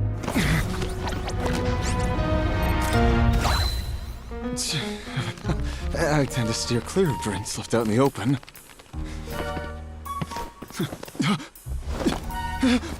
You're surrounded. Give up and come with.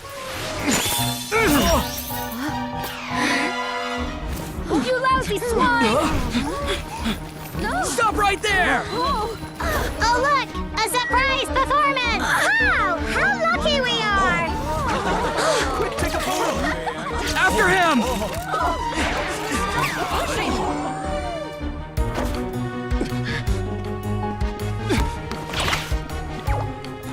Sorry, my guy. Unlicensed and illegally docked, this boat's not going anywhere.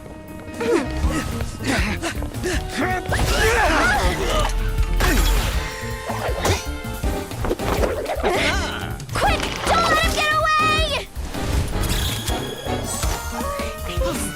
Be careful! Amazing! Lowly worm! No one flies higher than the almighty Dragon Lord! Who's stealing my fun? Ah, you again! You're driving me crazy! Oh, wow,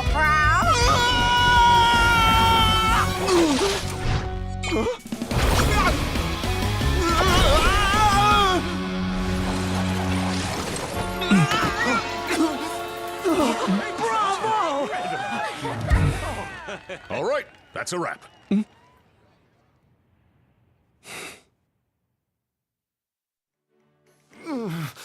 Unbelievable! You can't just drag someone around like that! Such blatant disregard for human life! I'm gonna sue the living daylights out of you!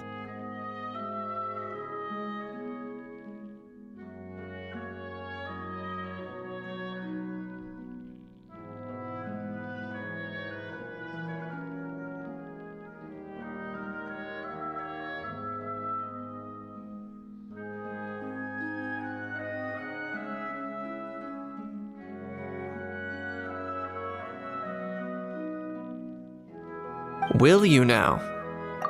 I think I did you a favor by pulling you away from your audience. Saved you some face at the very least. As for whether you were facing up or down along the way, well, that was your decision, wasn't it? Why, you...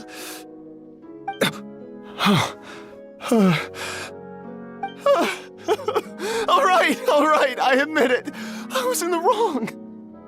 Oh, of course I know the difference between right and wrong, but I had no choice. I desperately needed the money. I was an expert on ancient relics.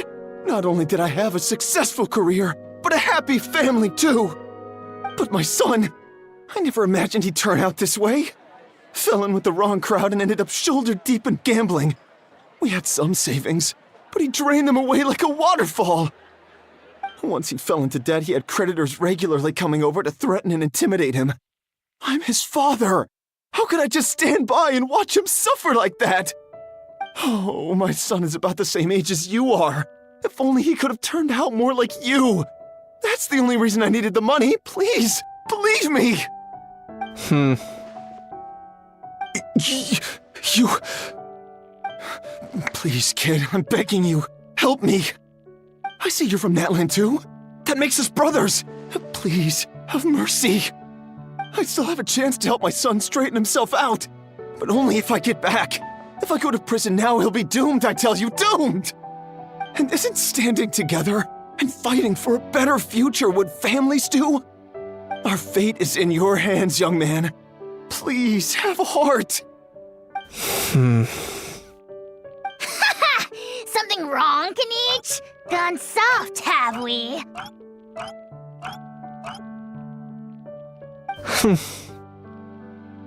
I don't believe a word you say. Wriothesley had you just about figured out. You're a gambler. Pure and simple. A gambler? Me? Nonsense! I told you, it's my son! First of all, are you really from Natlan? You've been keeping tabs on the gun's whereabouts this whole time. You should have recognized at least one familiar face by now. On top of that, the way you threatened to sue me? Spoken like a true Fontanian, if you ask me. Huh? What kind of logic is that? I can explain. I actually grew up in... I don't want to hear another word. Ahau, here's your chance. Shut someone else up for once. The moment I've been waiting for. Eat this, scumbag!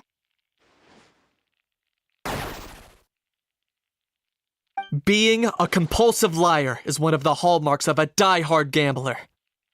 I bet you're just a Fontanian pretending to be from Natlan. Even if you have any friends or family to speak of, I'm guessing they've long since cut all ties with you. And you have your depraved ways to thank for that.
Of course, I might be wrong.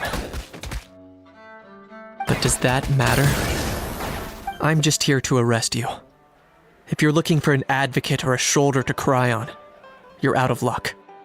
Besides, prying the truth out of you is exactly what your beloved courts are for. Isn't that right?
Many thanks.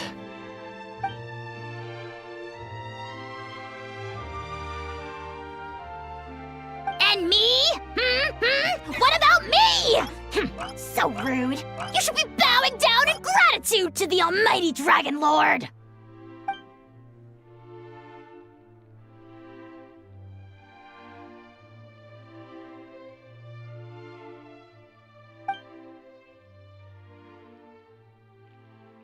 Hey, what do you mean? Hold it right there! Don't worry. I'm fine. I wasn't the one who just got dragged all the way here.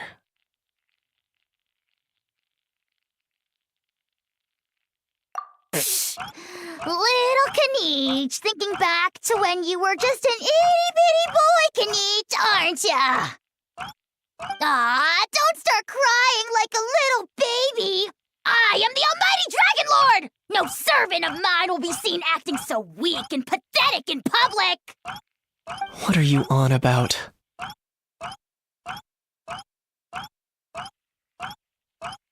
Still, I suppose there's no point hiding it from you. To put it plainly, I can't stand gamblers. They're the most irresponsible people in the entire world. No respect for the principle that you have to give in order to get. They'll tell 1,000 lies for a single coin, deluding themselves into thinking they can use it to gamble their way to a vast fortune.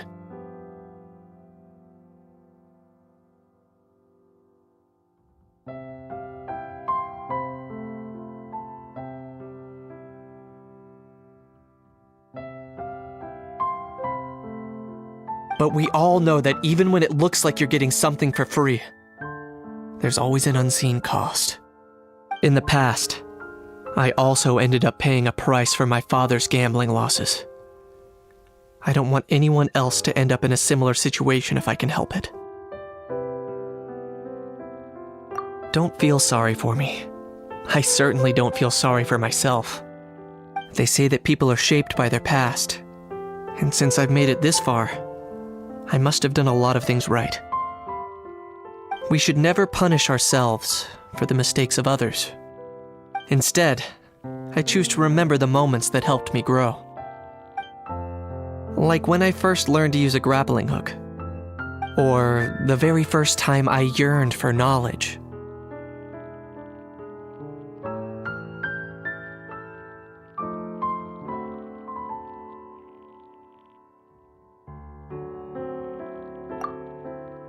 Yeah, I believe you. Let's get going. If we don't head back soon, we'll cause more unnecessary worry.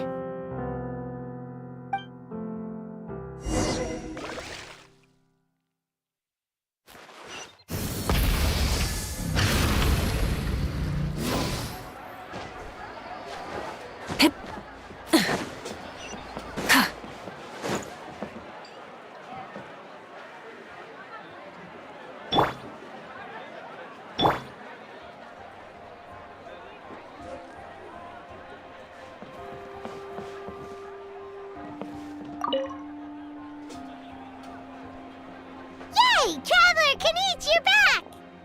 We just saw Chevro's taking the criminal away! She looked pretty pleased with herself.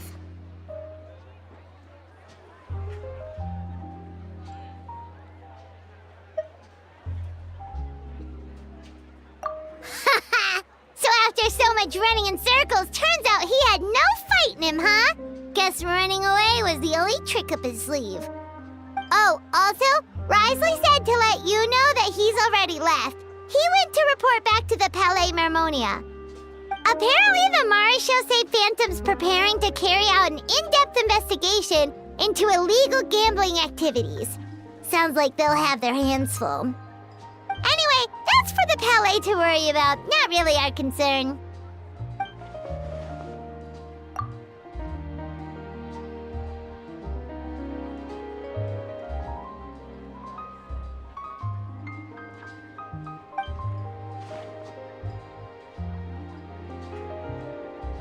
Hey, it's not like you to give up so easily, Charlotte.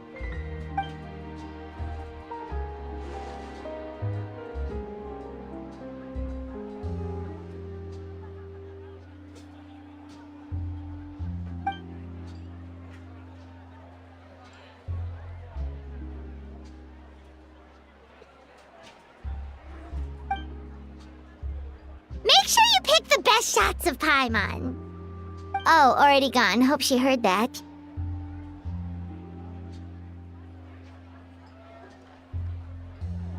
Yeah, you're right. But what took you all so long to get here? Did something happen?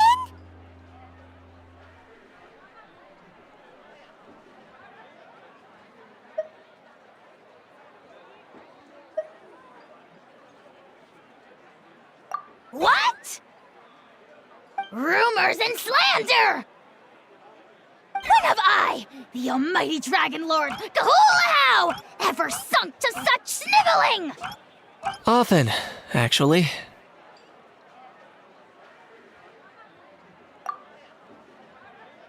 To be honest, I haven't decided yet. At the moment, I've got nothing urgent to get back for. And, in any case, the court might need me to testify again. Plus, that gun's still a key piece of evidence. I'll probably have to wait until the case is closed before I can return it to Natlan. So, I guess I'll be sticking around to enjoy the beach a little longer.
Bring it!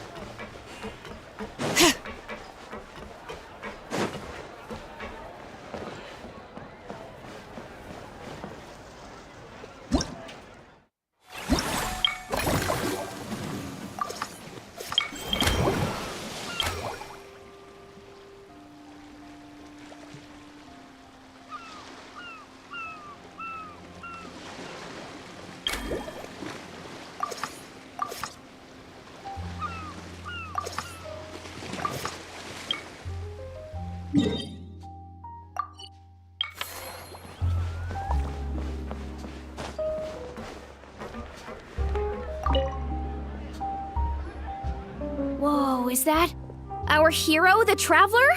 And Paimon, too! Oh, I guess I shouldn't be too surprised. Mrs. Coiffier already told me you were the big boss here. But when I saw you just now, I forgot myself for a moment.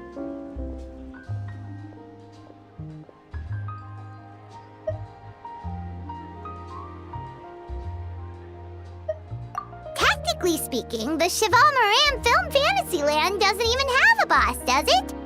Isn't it the idea that everyone works together to make it as successful as possible, and then we all share the profits? But, wait a sec. Why are you here, Veressa? Well, officially, I'm here to promote my brand. Not long ago, Mrs. Coiffier placed an order with me for her restaurant, as she often does. In her letter, she mentioned that showcasing my orchard's products at the festival would boost sales and help build my brand recognition. After talking it through with my parents, I decided to give it a shot. Now that I'm done with the restaurant's ingredient order, I plan to sell the rest of my fruit directly to guests to help quench their thirst, of course. The thought of enjoying fresh fruit from Natland here in Fontaine does sound pretty appealing. But with this many customers, wouldn't it be exhausting to watch the stall all day? Huh? Am I supposed to be watching the stall the whole time? There's an attraction over there called Movie Masterpieces, right? I heard some of the challenges are based on famous films. Some of those films have even been adapted into great comics. I'd love to go give it a try. So, you're not doing any business at all? Back in the Collective of Plenty, I'd just set up a sign with the fruit prices, place a weighing scale and a coin jar to one side, then let people pay on their own. When closing time came around, I'd wake up and check the accounts. Not a single Mora's ever gone missing. To be fair, that does sound nice. People in the Collective of Plenty are a law-abiding bunch. No one would even think about taking something without paying. Makes sense that tending your stall wouldn't take too much effort. Fontainian customers are no doubt trustworthy too, but let's just say they're not used to self-service shopping.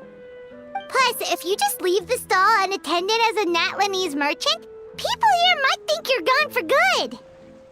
In that case, I'd better start acting the part.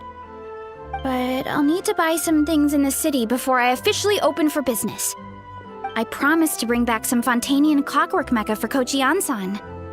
Oh, and I also wanted to try a few rounds of movie masterpieces. After that, I should be able to focus on my business without getting distracted.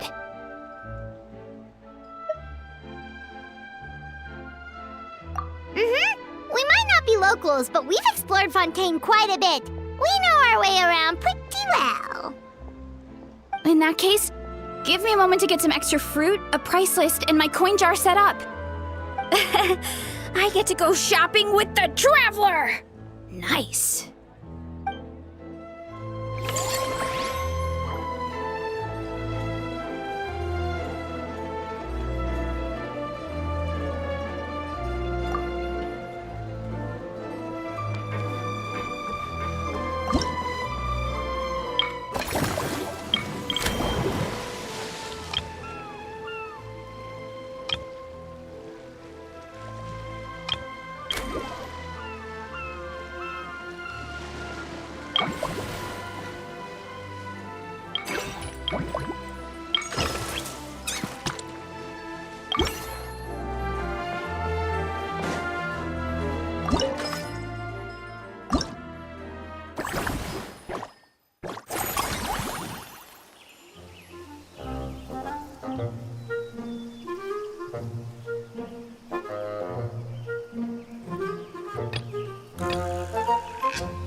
Hello, boss. I'm from the Collective of Plenty. You might recall receiving a letter from us requesting you to design some components. Wait a sec. Why does Eonson need clockwork mecha?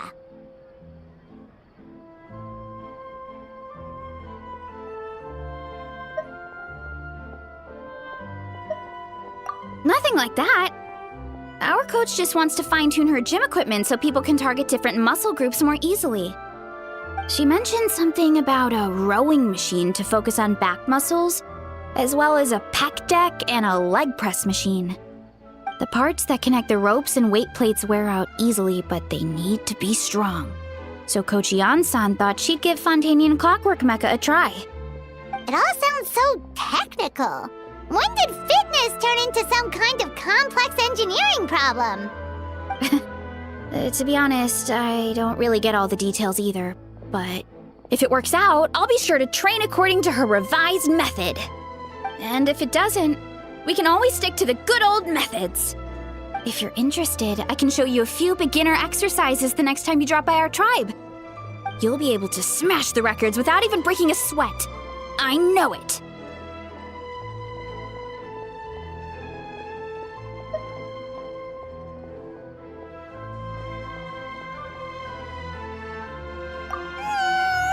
I'll pass on that one. She'll be rooting for you from the sidelines, though. You can always try the equipment we keep for little Saurians, Paimon. As long as you start out with the super lightweights, you'll be fine. Weight training's for everyone, you know. As long as you put in the effort and keep it, anyone can develop rock-solid muscles. No!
All right, time to show off how fast I can run. I'm gonna go have a blast, then come back, calm down, and focus on running my fruit stall.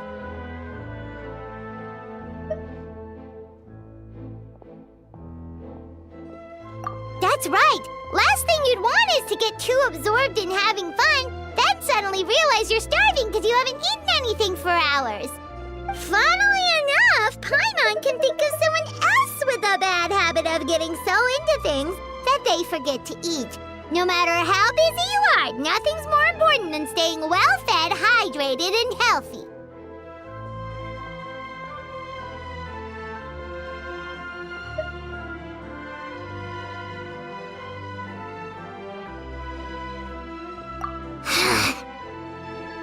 No need to worry about me, guys.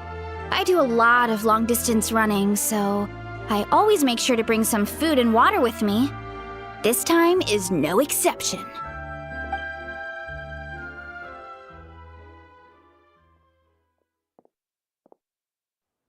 Woohoo!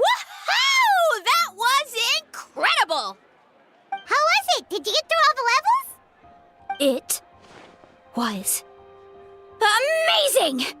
Not only did I get a super high score, but I also checked up on every homage to the original films, and even recreated several iconic scenes starring comic book superheroes.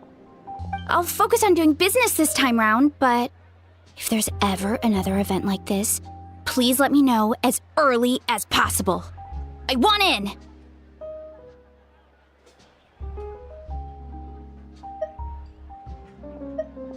Yep. You know what? We should let you design the levels! I'm sure all the fans will be thrilled! That would be great! Anyway, back to business. Time to focus on my fruit stall. I'm gonna make a name for my orchard in Fontaine.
Adrian! Welcome to the Cheval Moran Film Fantasyland!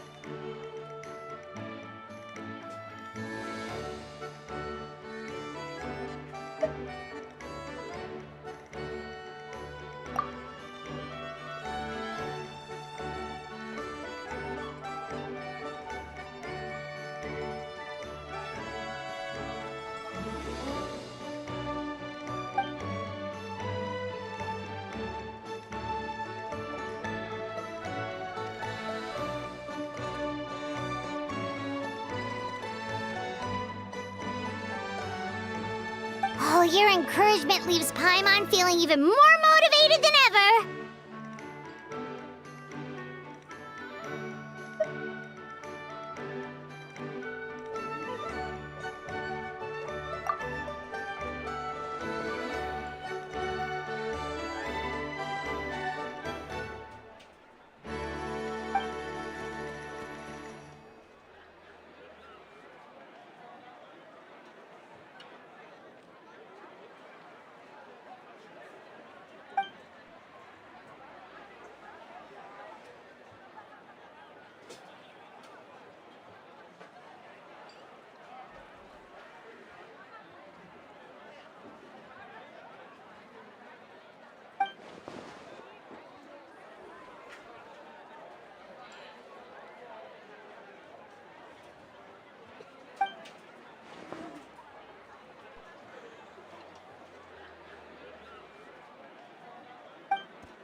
But now they've got films to watch. Even the ones who used to cause trouble might settle down a bit, right?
We have our very own animal-themed area, by the way. We call it Mellow Manor. Customers are calling it the most relaxing place in the park.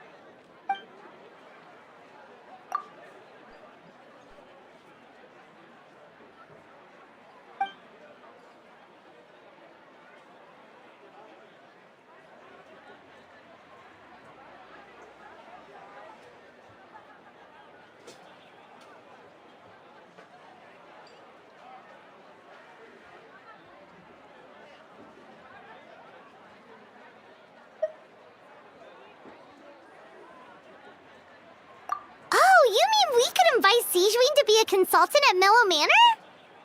Now that you mention it, that sounds like a great idea! Sigewing's great at caring for people, and she's so warm and gentle. Looking after animals should be a piece of cake!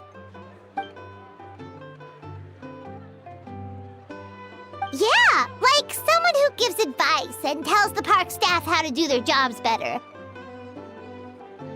The workload won't be too heavy, but it's important work. Besides, you'll mostly be playing with the animals.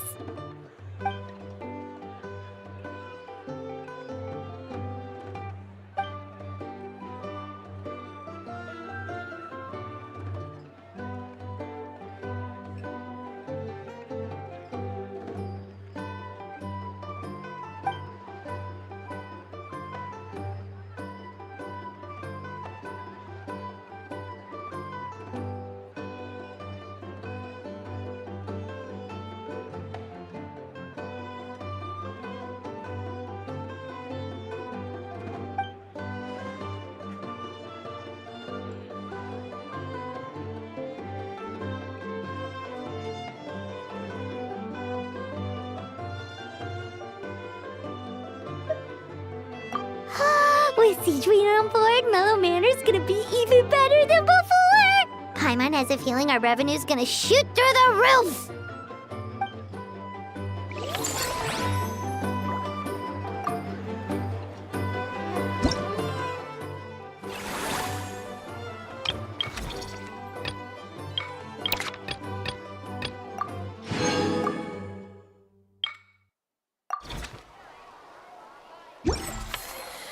Oh, how many forging commissions do I still have to finish? Let's see. 1, 2...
not?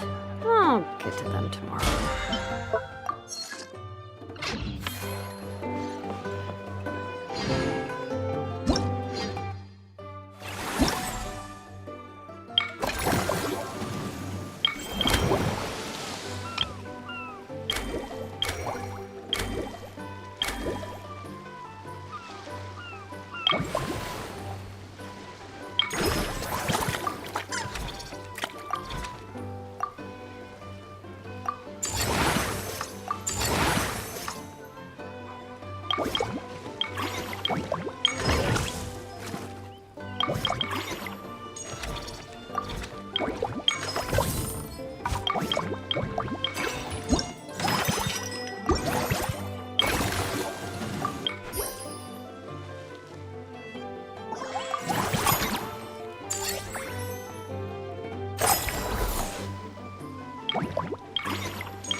Forget health issues. Paimon wouldn't be surprised if she could actually chat with the animals once she's done reading. Oh, wait, head nurse, please don't go. Phew, boy, am I glad I caught up with you. One of the inmates has become obsessed with those magical mouse munchies from the animated films you've been showing them, and tried making some himself with 3 days' worth of welfare meals.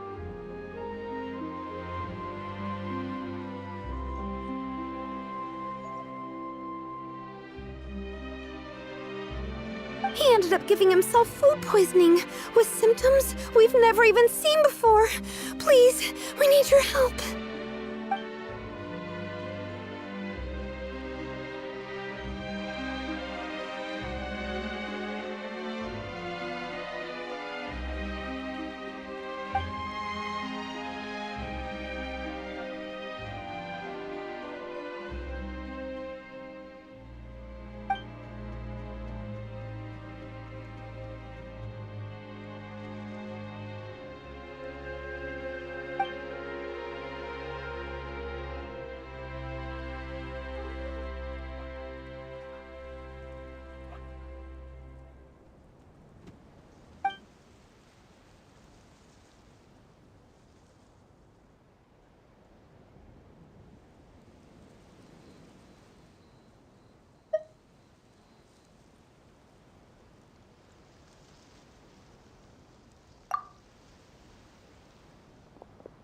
Sijui sure has it tough.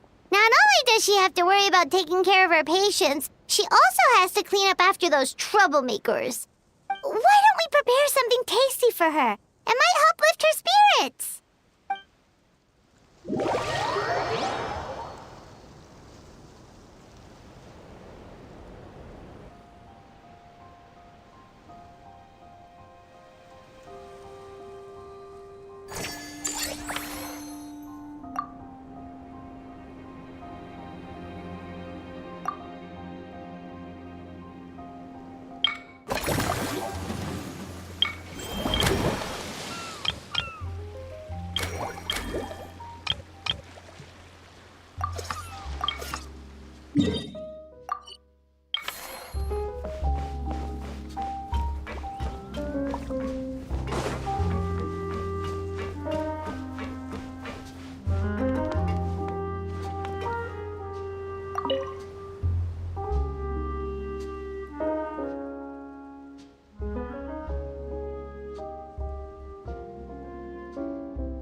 Us?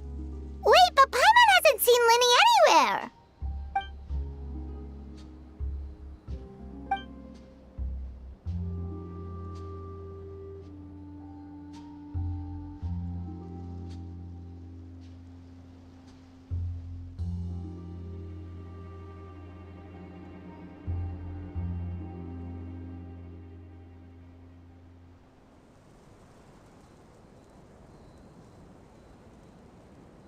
All of them?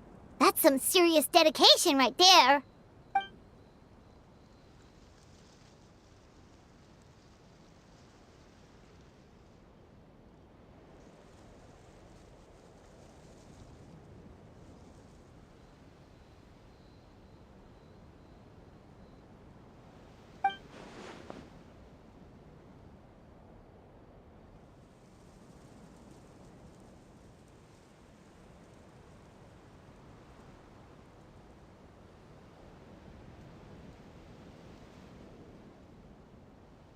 Paimon had no idea Linny was so into horror films.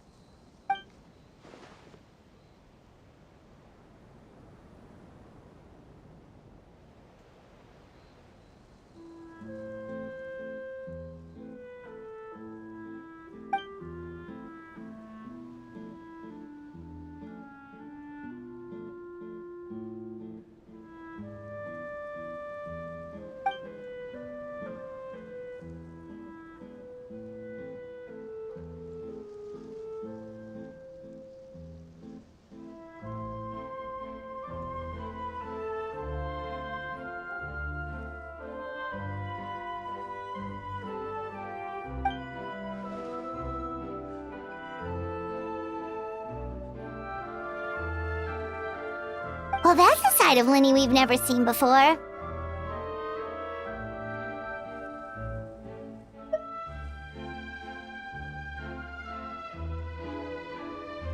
Don't even think about roping Paimon into this!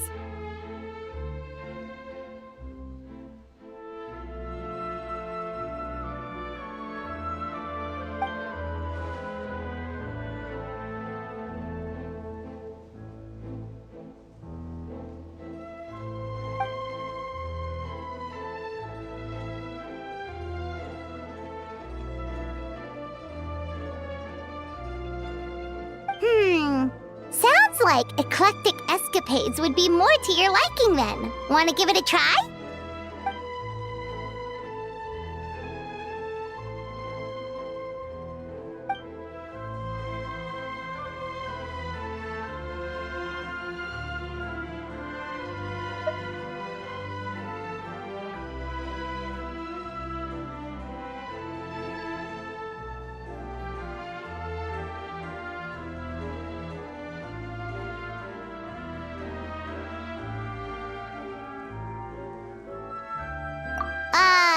Is that really that entertaining?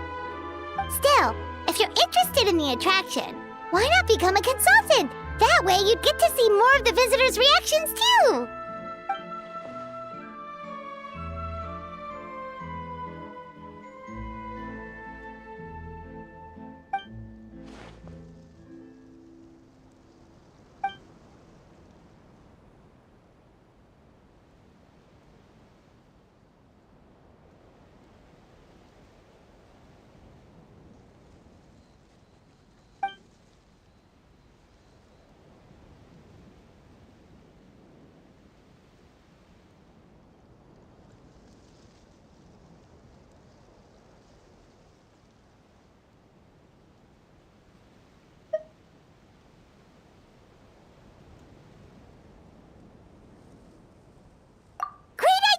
If we can get Linny on board, the Cheval Moran Film Fantasyland will be even more popular than it already is!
expect to see you here either!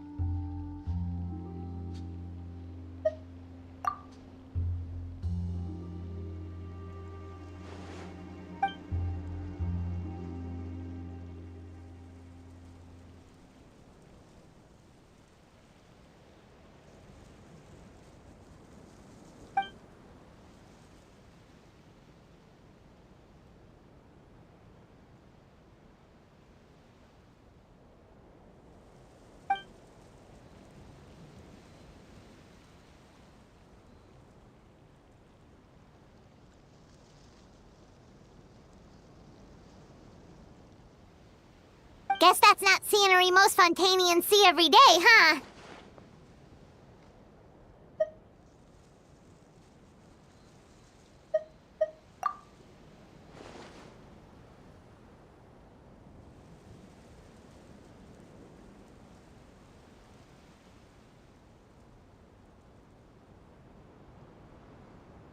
Wait, aren't fight scenes supposed to be as realistic as possible? Surely the more punches that land, the better.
You sure that's okay?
Delighted to hear that you've been enjoying yourself, but I need to concentrate on this film for now. Those animal assistants will have to wait. I just need a little more sleep.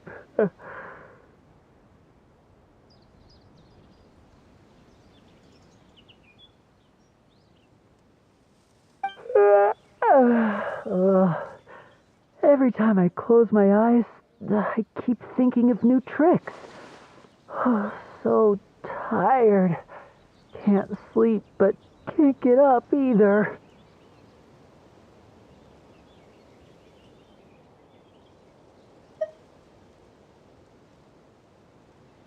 That's right, Lenny.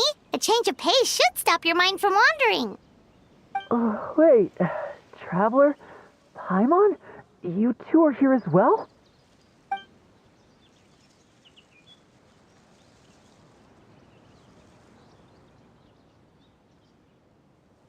In that case, count me in. Not just for my own sake, of course, but to support my friends. Just give me a moment to freshen up.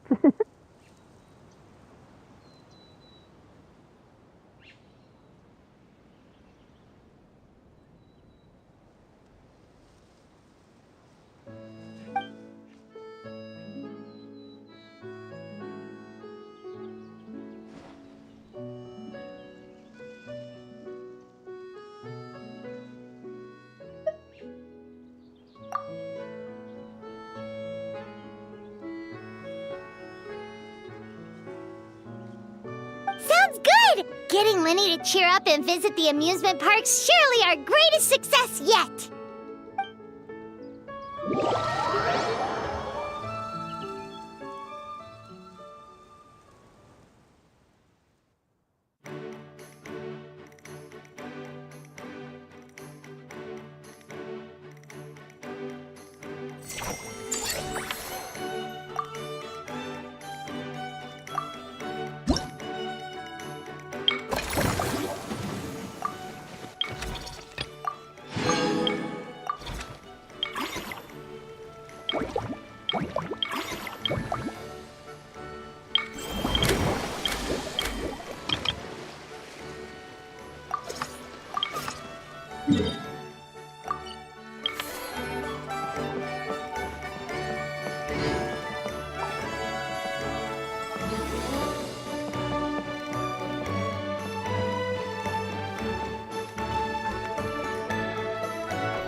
And here's a special snack, too! Hope it gets your strength back up.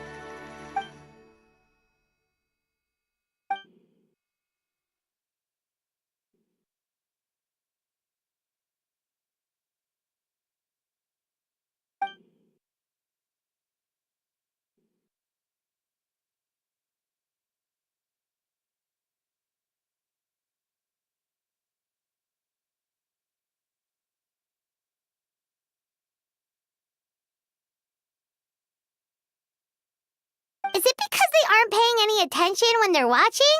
Or is it some rebellious mentality? A whatever you tell me not to do, I'll do it just to prove you wrong type of thing?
Ah, they both sound delicious. But how come you seem so familiar with this bar when it's your first time here? Paimon's never even heard of the drinks you ordered us.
Where do we begin? Literally everything that's happened has been pretty incredible, if you think about it.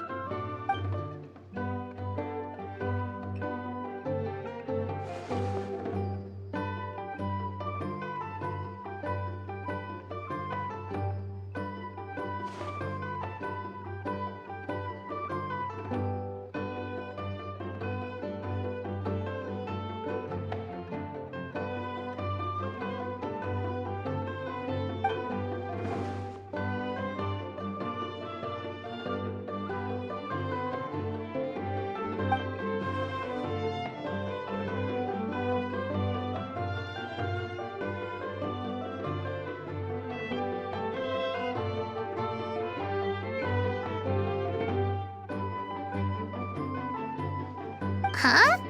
So we could become mercs too?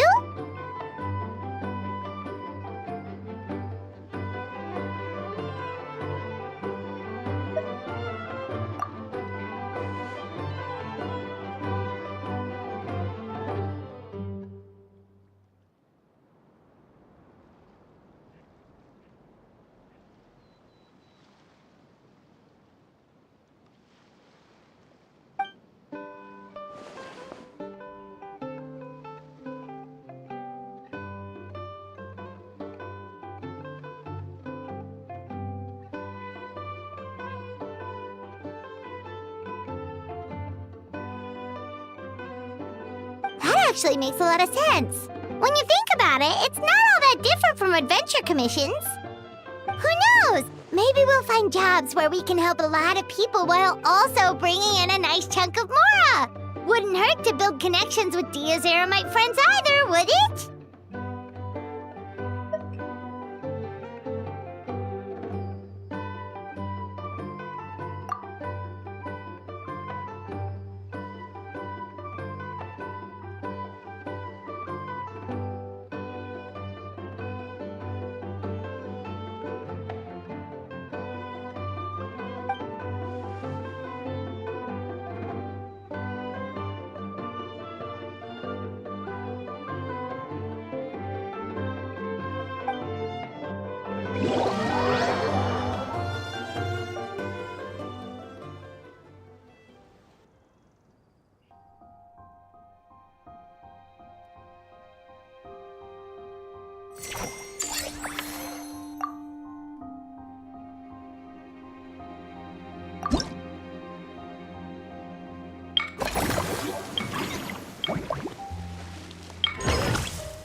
Thanks for inviting me to come down, you two. I must say, I feel like a new man after visiting the park and seeing all those adorable animals. Seems like Lynette has her eye on some great potential animal assistants, too.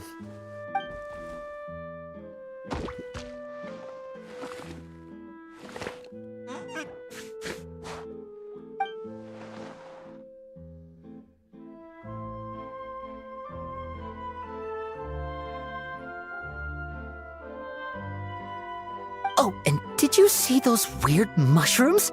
Can we take home a few of those as well? That might not be possible. These fungi have been specially trained, you know? They're like the stunt actors of the elemental world.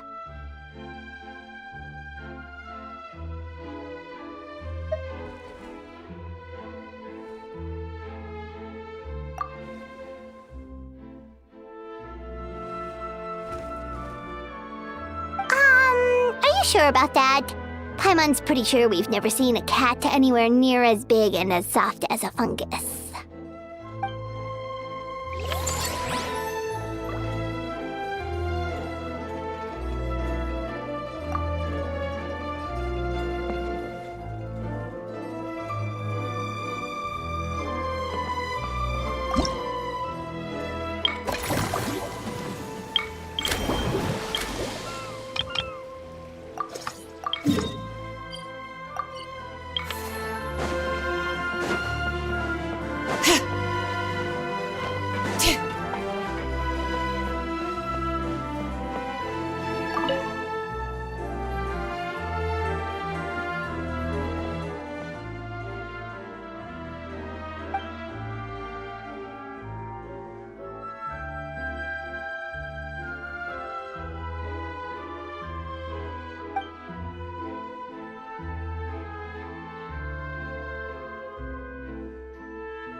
You're so quick, Dia! Everyone agreed just like that! Guess that means we're now official partners of the Blazing Beast! Hooah! Watch out, world! There's a couple of new mercs on the scene! Maybe Paimon should give herself a proper mercenary name.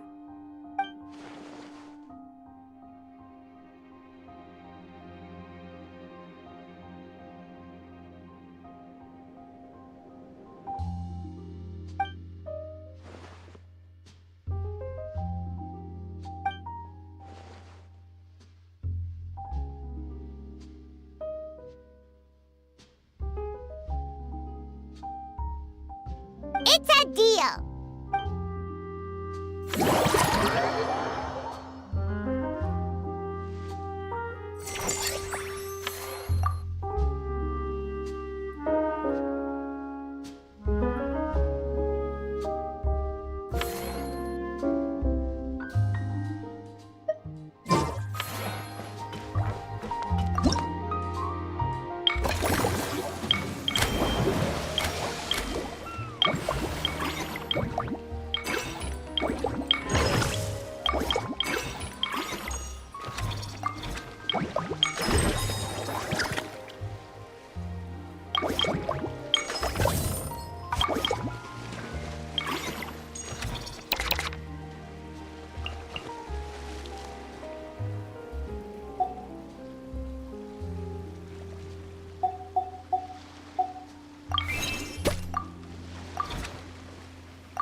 We should take a break after all that running around.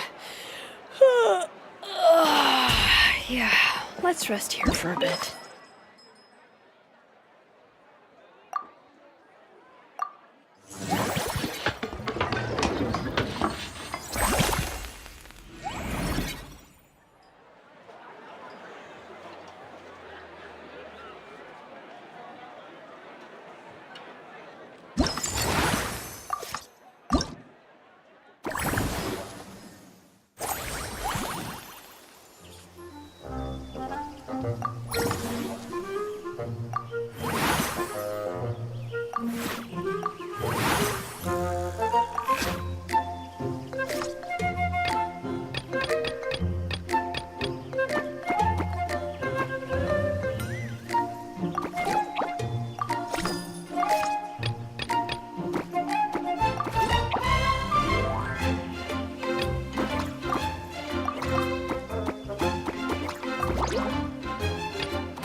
Why, hello there, traveler. Paimon.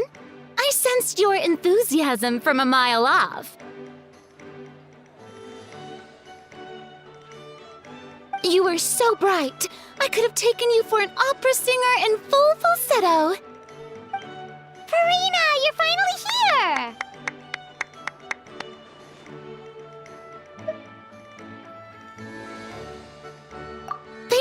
Thank you. I am just as thrilled to be here as you are to have me. More seriously, I'm not the star this time. That's you two, alongside all the creators sharing their passion for film with the world. Honestly, when I was first asked to approve the plans, I thought this would just be a small event. I never imagined that the Cheval Moran Film Fantasyland would expand to this scale so quickly.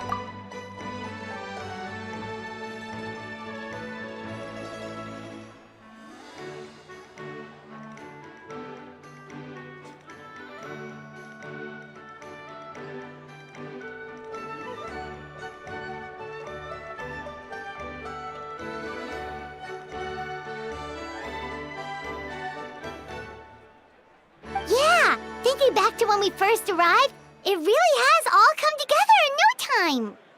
At this rate, who knows? Someday it could become as iconic as the Fontanalia Film Festival itself. And we have the two of you to credit for much of that. I've suggested to several renowned directors that we award you the title Pioneers of the Film Industry.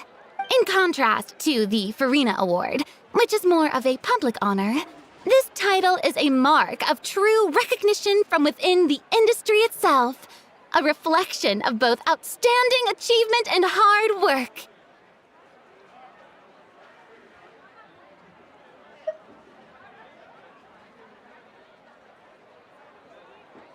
Wow, even you're getting serious now.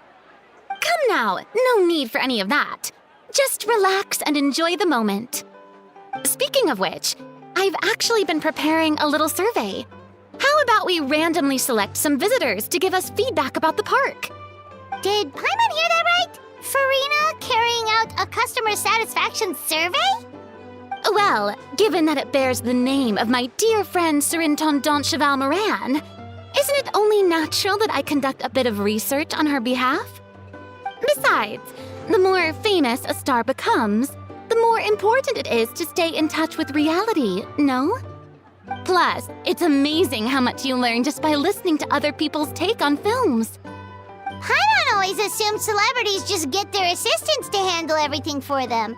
But it sounds like it's actually pretty hard work. Then again, maybe Farina's just an outlier.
There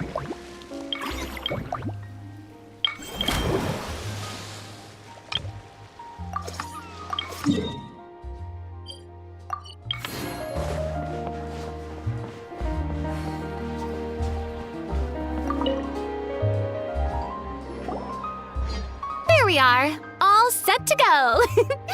Now, let's take a stroll nearby and randomly pick out some visitors to ask a few key questions.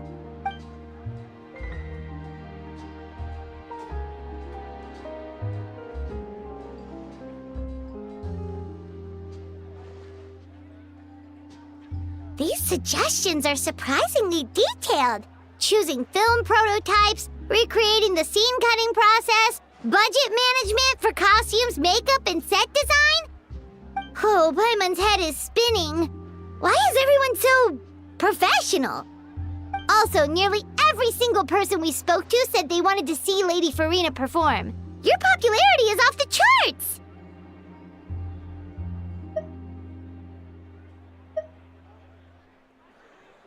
To tell you the truth, I've no plans to perform this time around. Any star worth their salt knows their role. When I take center stage, all the spotlights are on me, and rightly so. But as a guest, I should step back and let others shine. So instead of performing myself, I'd prefer to support you from behind the scenes. Perhaps as a consultant for one of your attractions, for instance? Hey,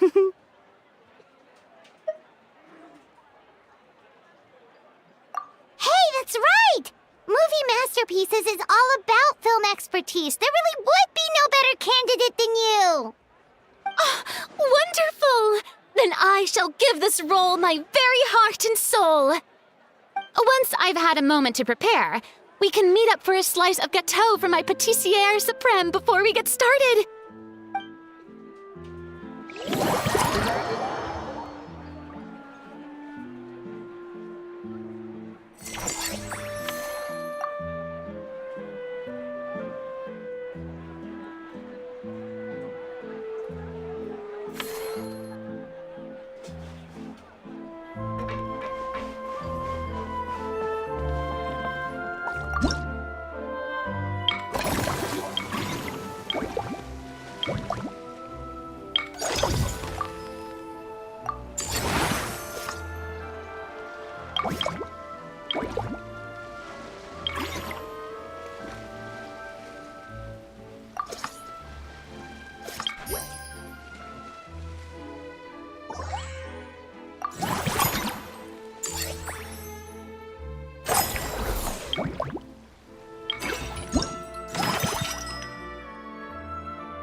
Simply exquisite.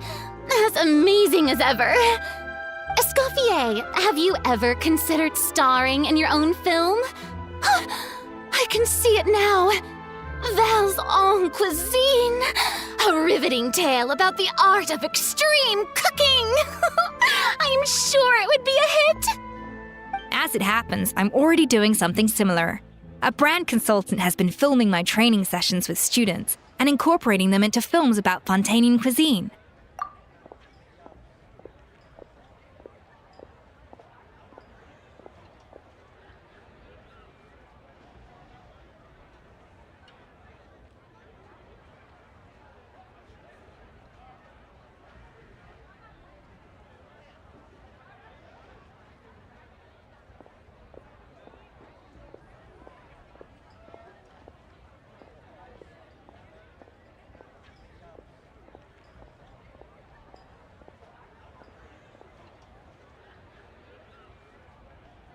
Oh, no. No. A documentary won't do. I'm talking about something with a bit more drama. Your experiences as a chef could be turned into a scintillating story. In fact, I'll even write it myself. Before you finalize it, please let me review the culinary terms, especially when it comes to how ingredients are handled, the timings and the quantities. Great! It's settled then. And actually, I think I'd like to bring in the Traveler and Paimon as directors. Something tells me that the three of you working together would really get the creative sparks flying. We could create something truly magical here. No problem! That said, now that we've been granted Director Farina's approval, we'll really have to step up our game.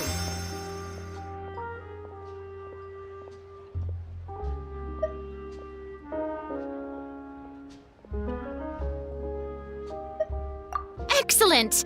I believe in you both.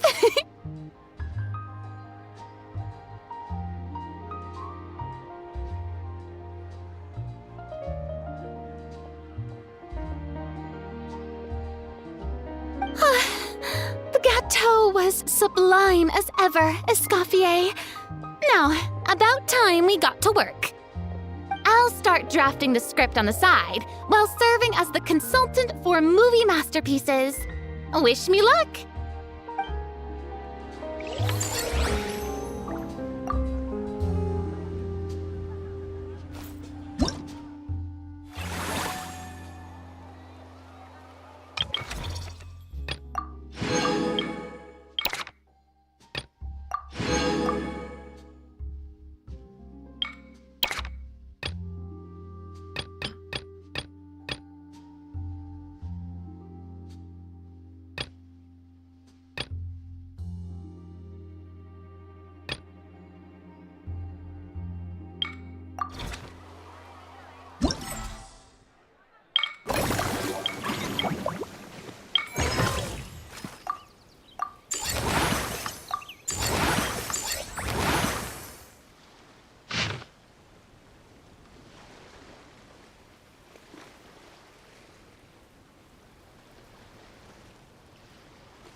Now that things have reached this point, we should add A pinch of salt? a dash of pepper, actually. Brilliant. Huh? You two aren't talking about a new dessert menu by any chance, are you?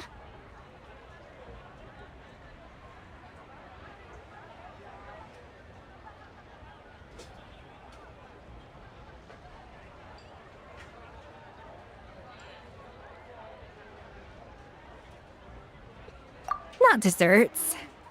Oh, we're talking about the script.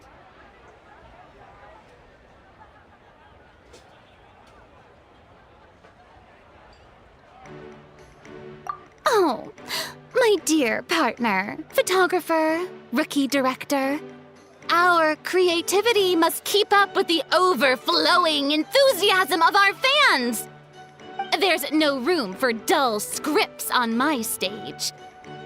Plot twists should strike the audience like a cloud of pepper, leaving them sneezing in surprise. Achoo! The same logic applies in catering. I once heard Miss Emily mention that pepper could be used in perfumes. Perhaps I could find a way to make it work in desserts too. A peppery kick to complement the delicate sweetness of cream, perhaps.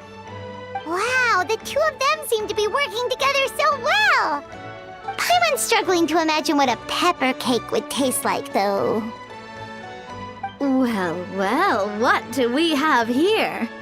Escoffier's making a new cake?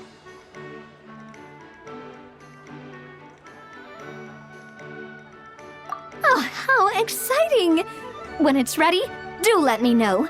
I'd love to try it. Is it just Paimon, or does it seem like everyone's even more enthusiastic now that they've finished their work? Why shouldn't they be? When your hard work pays off, that's when you should celebrate. It's like a batch of fresh macarons. You should never let fear of sweetness stop you from adding all the filling you please. After all, if there's ever a time to pile on the sugar, it's when you're making macarons. Pile on the sugar! Pile on the sugar!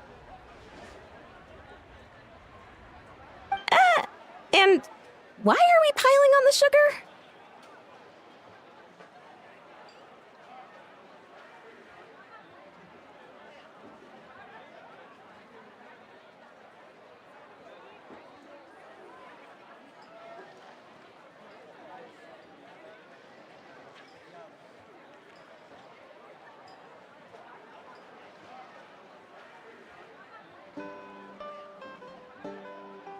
Lapine Pauline, you're here!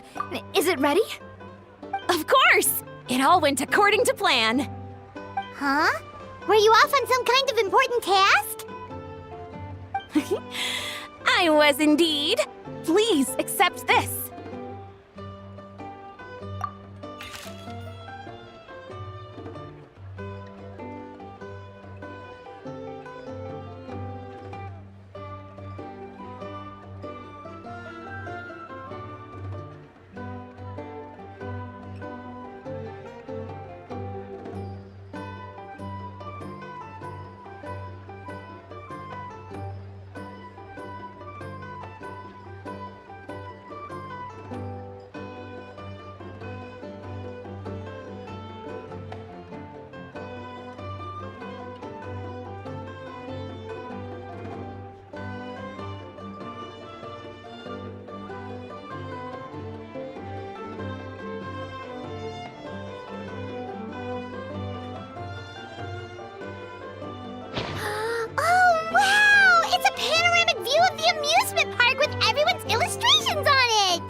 Since the film Fantasyland has been such a success, we decided to create a unique souvenir to remember it by.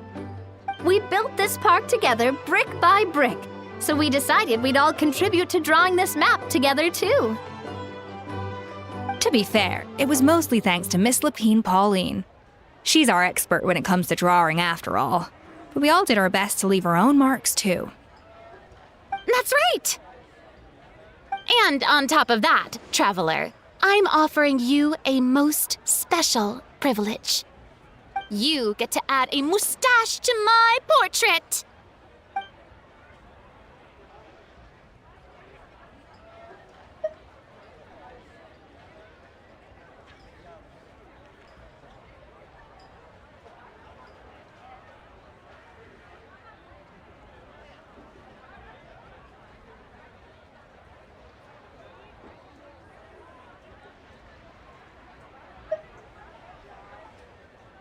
Cream flavored, huh? Very traditional, but also very delicious. You have my approval.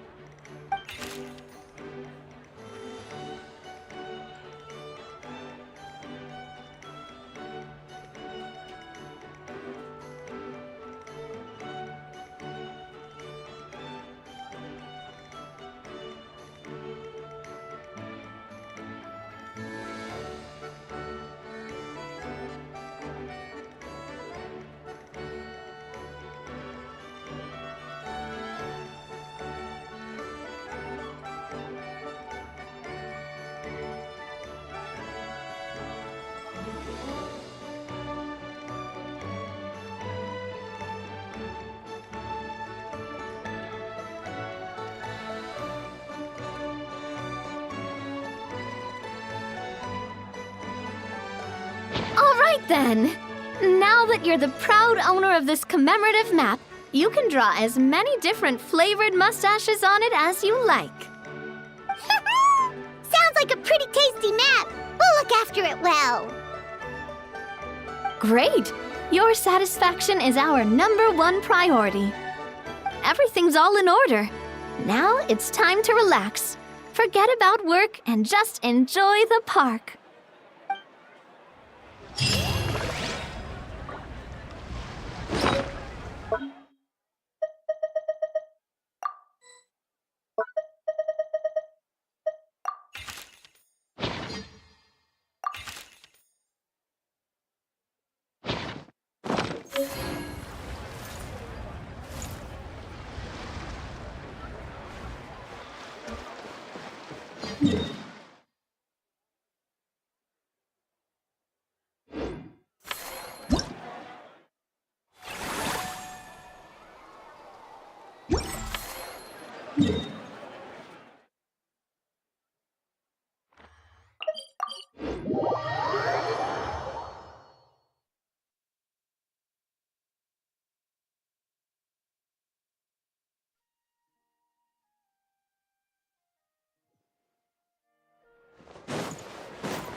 Exploration and trials. Adventuring is right up my alley.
Time it's set.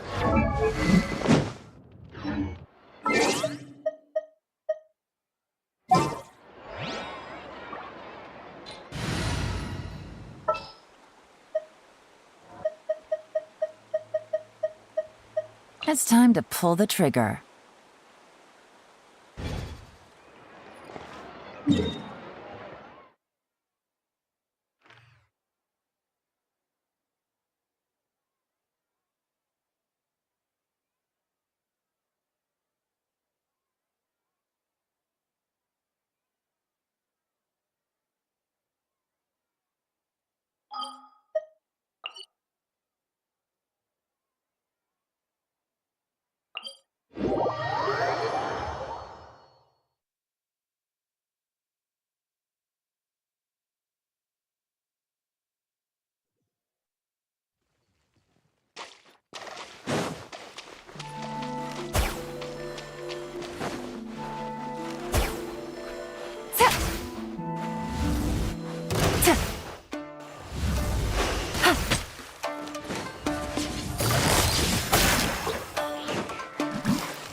Fall before me!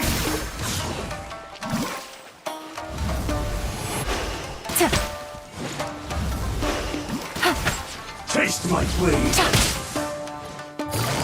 Quietly now.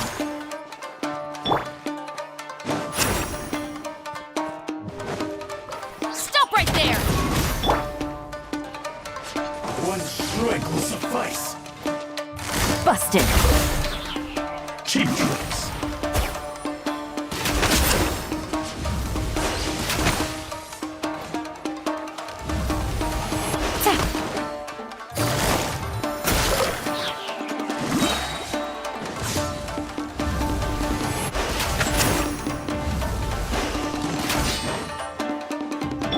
Final warning!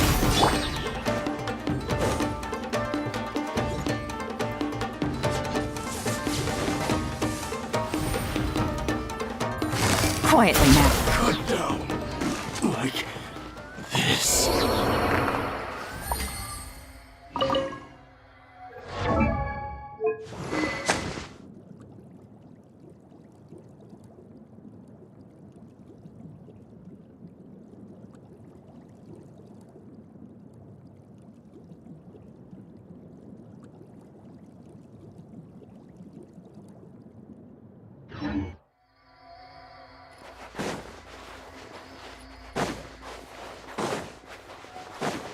Stop right there! Take it easy.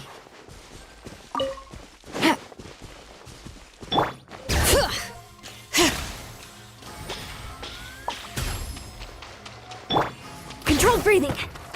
Charge! Bring it.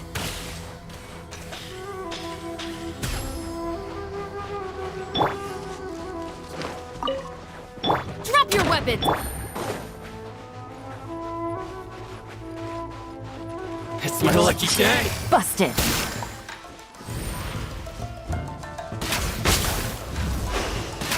Going somewhere?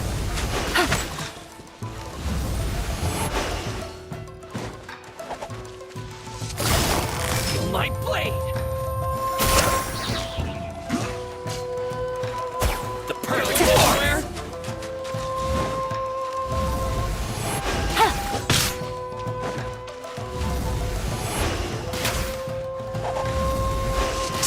Finally, I get the fairy.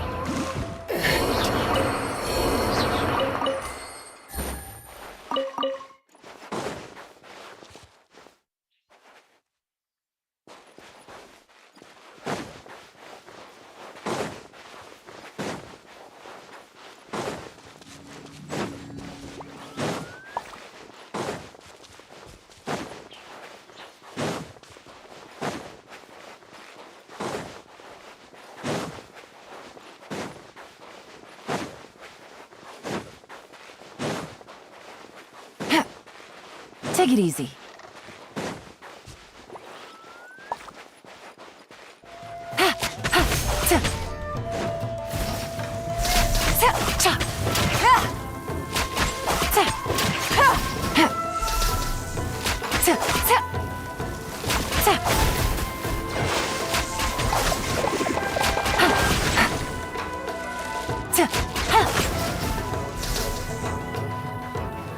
Stop right there!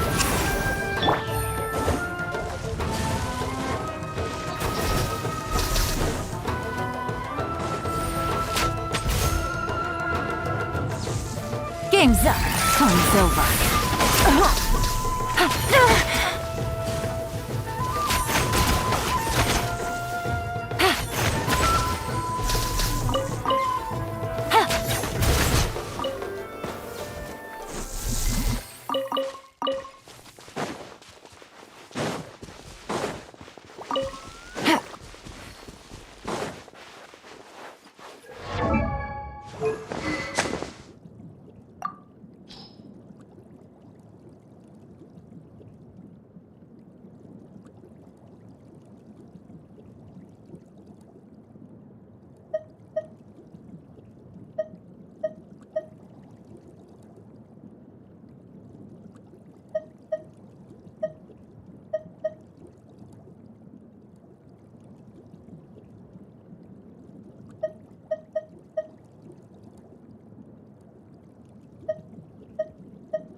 Archon reporting for battle.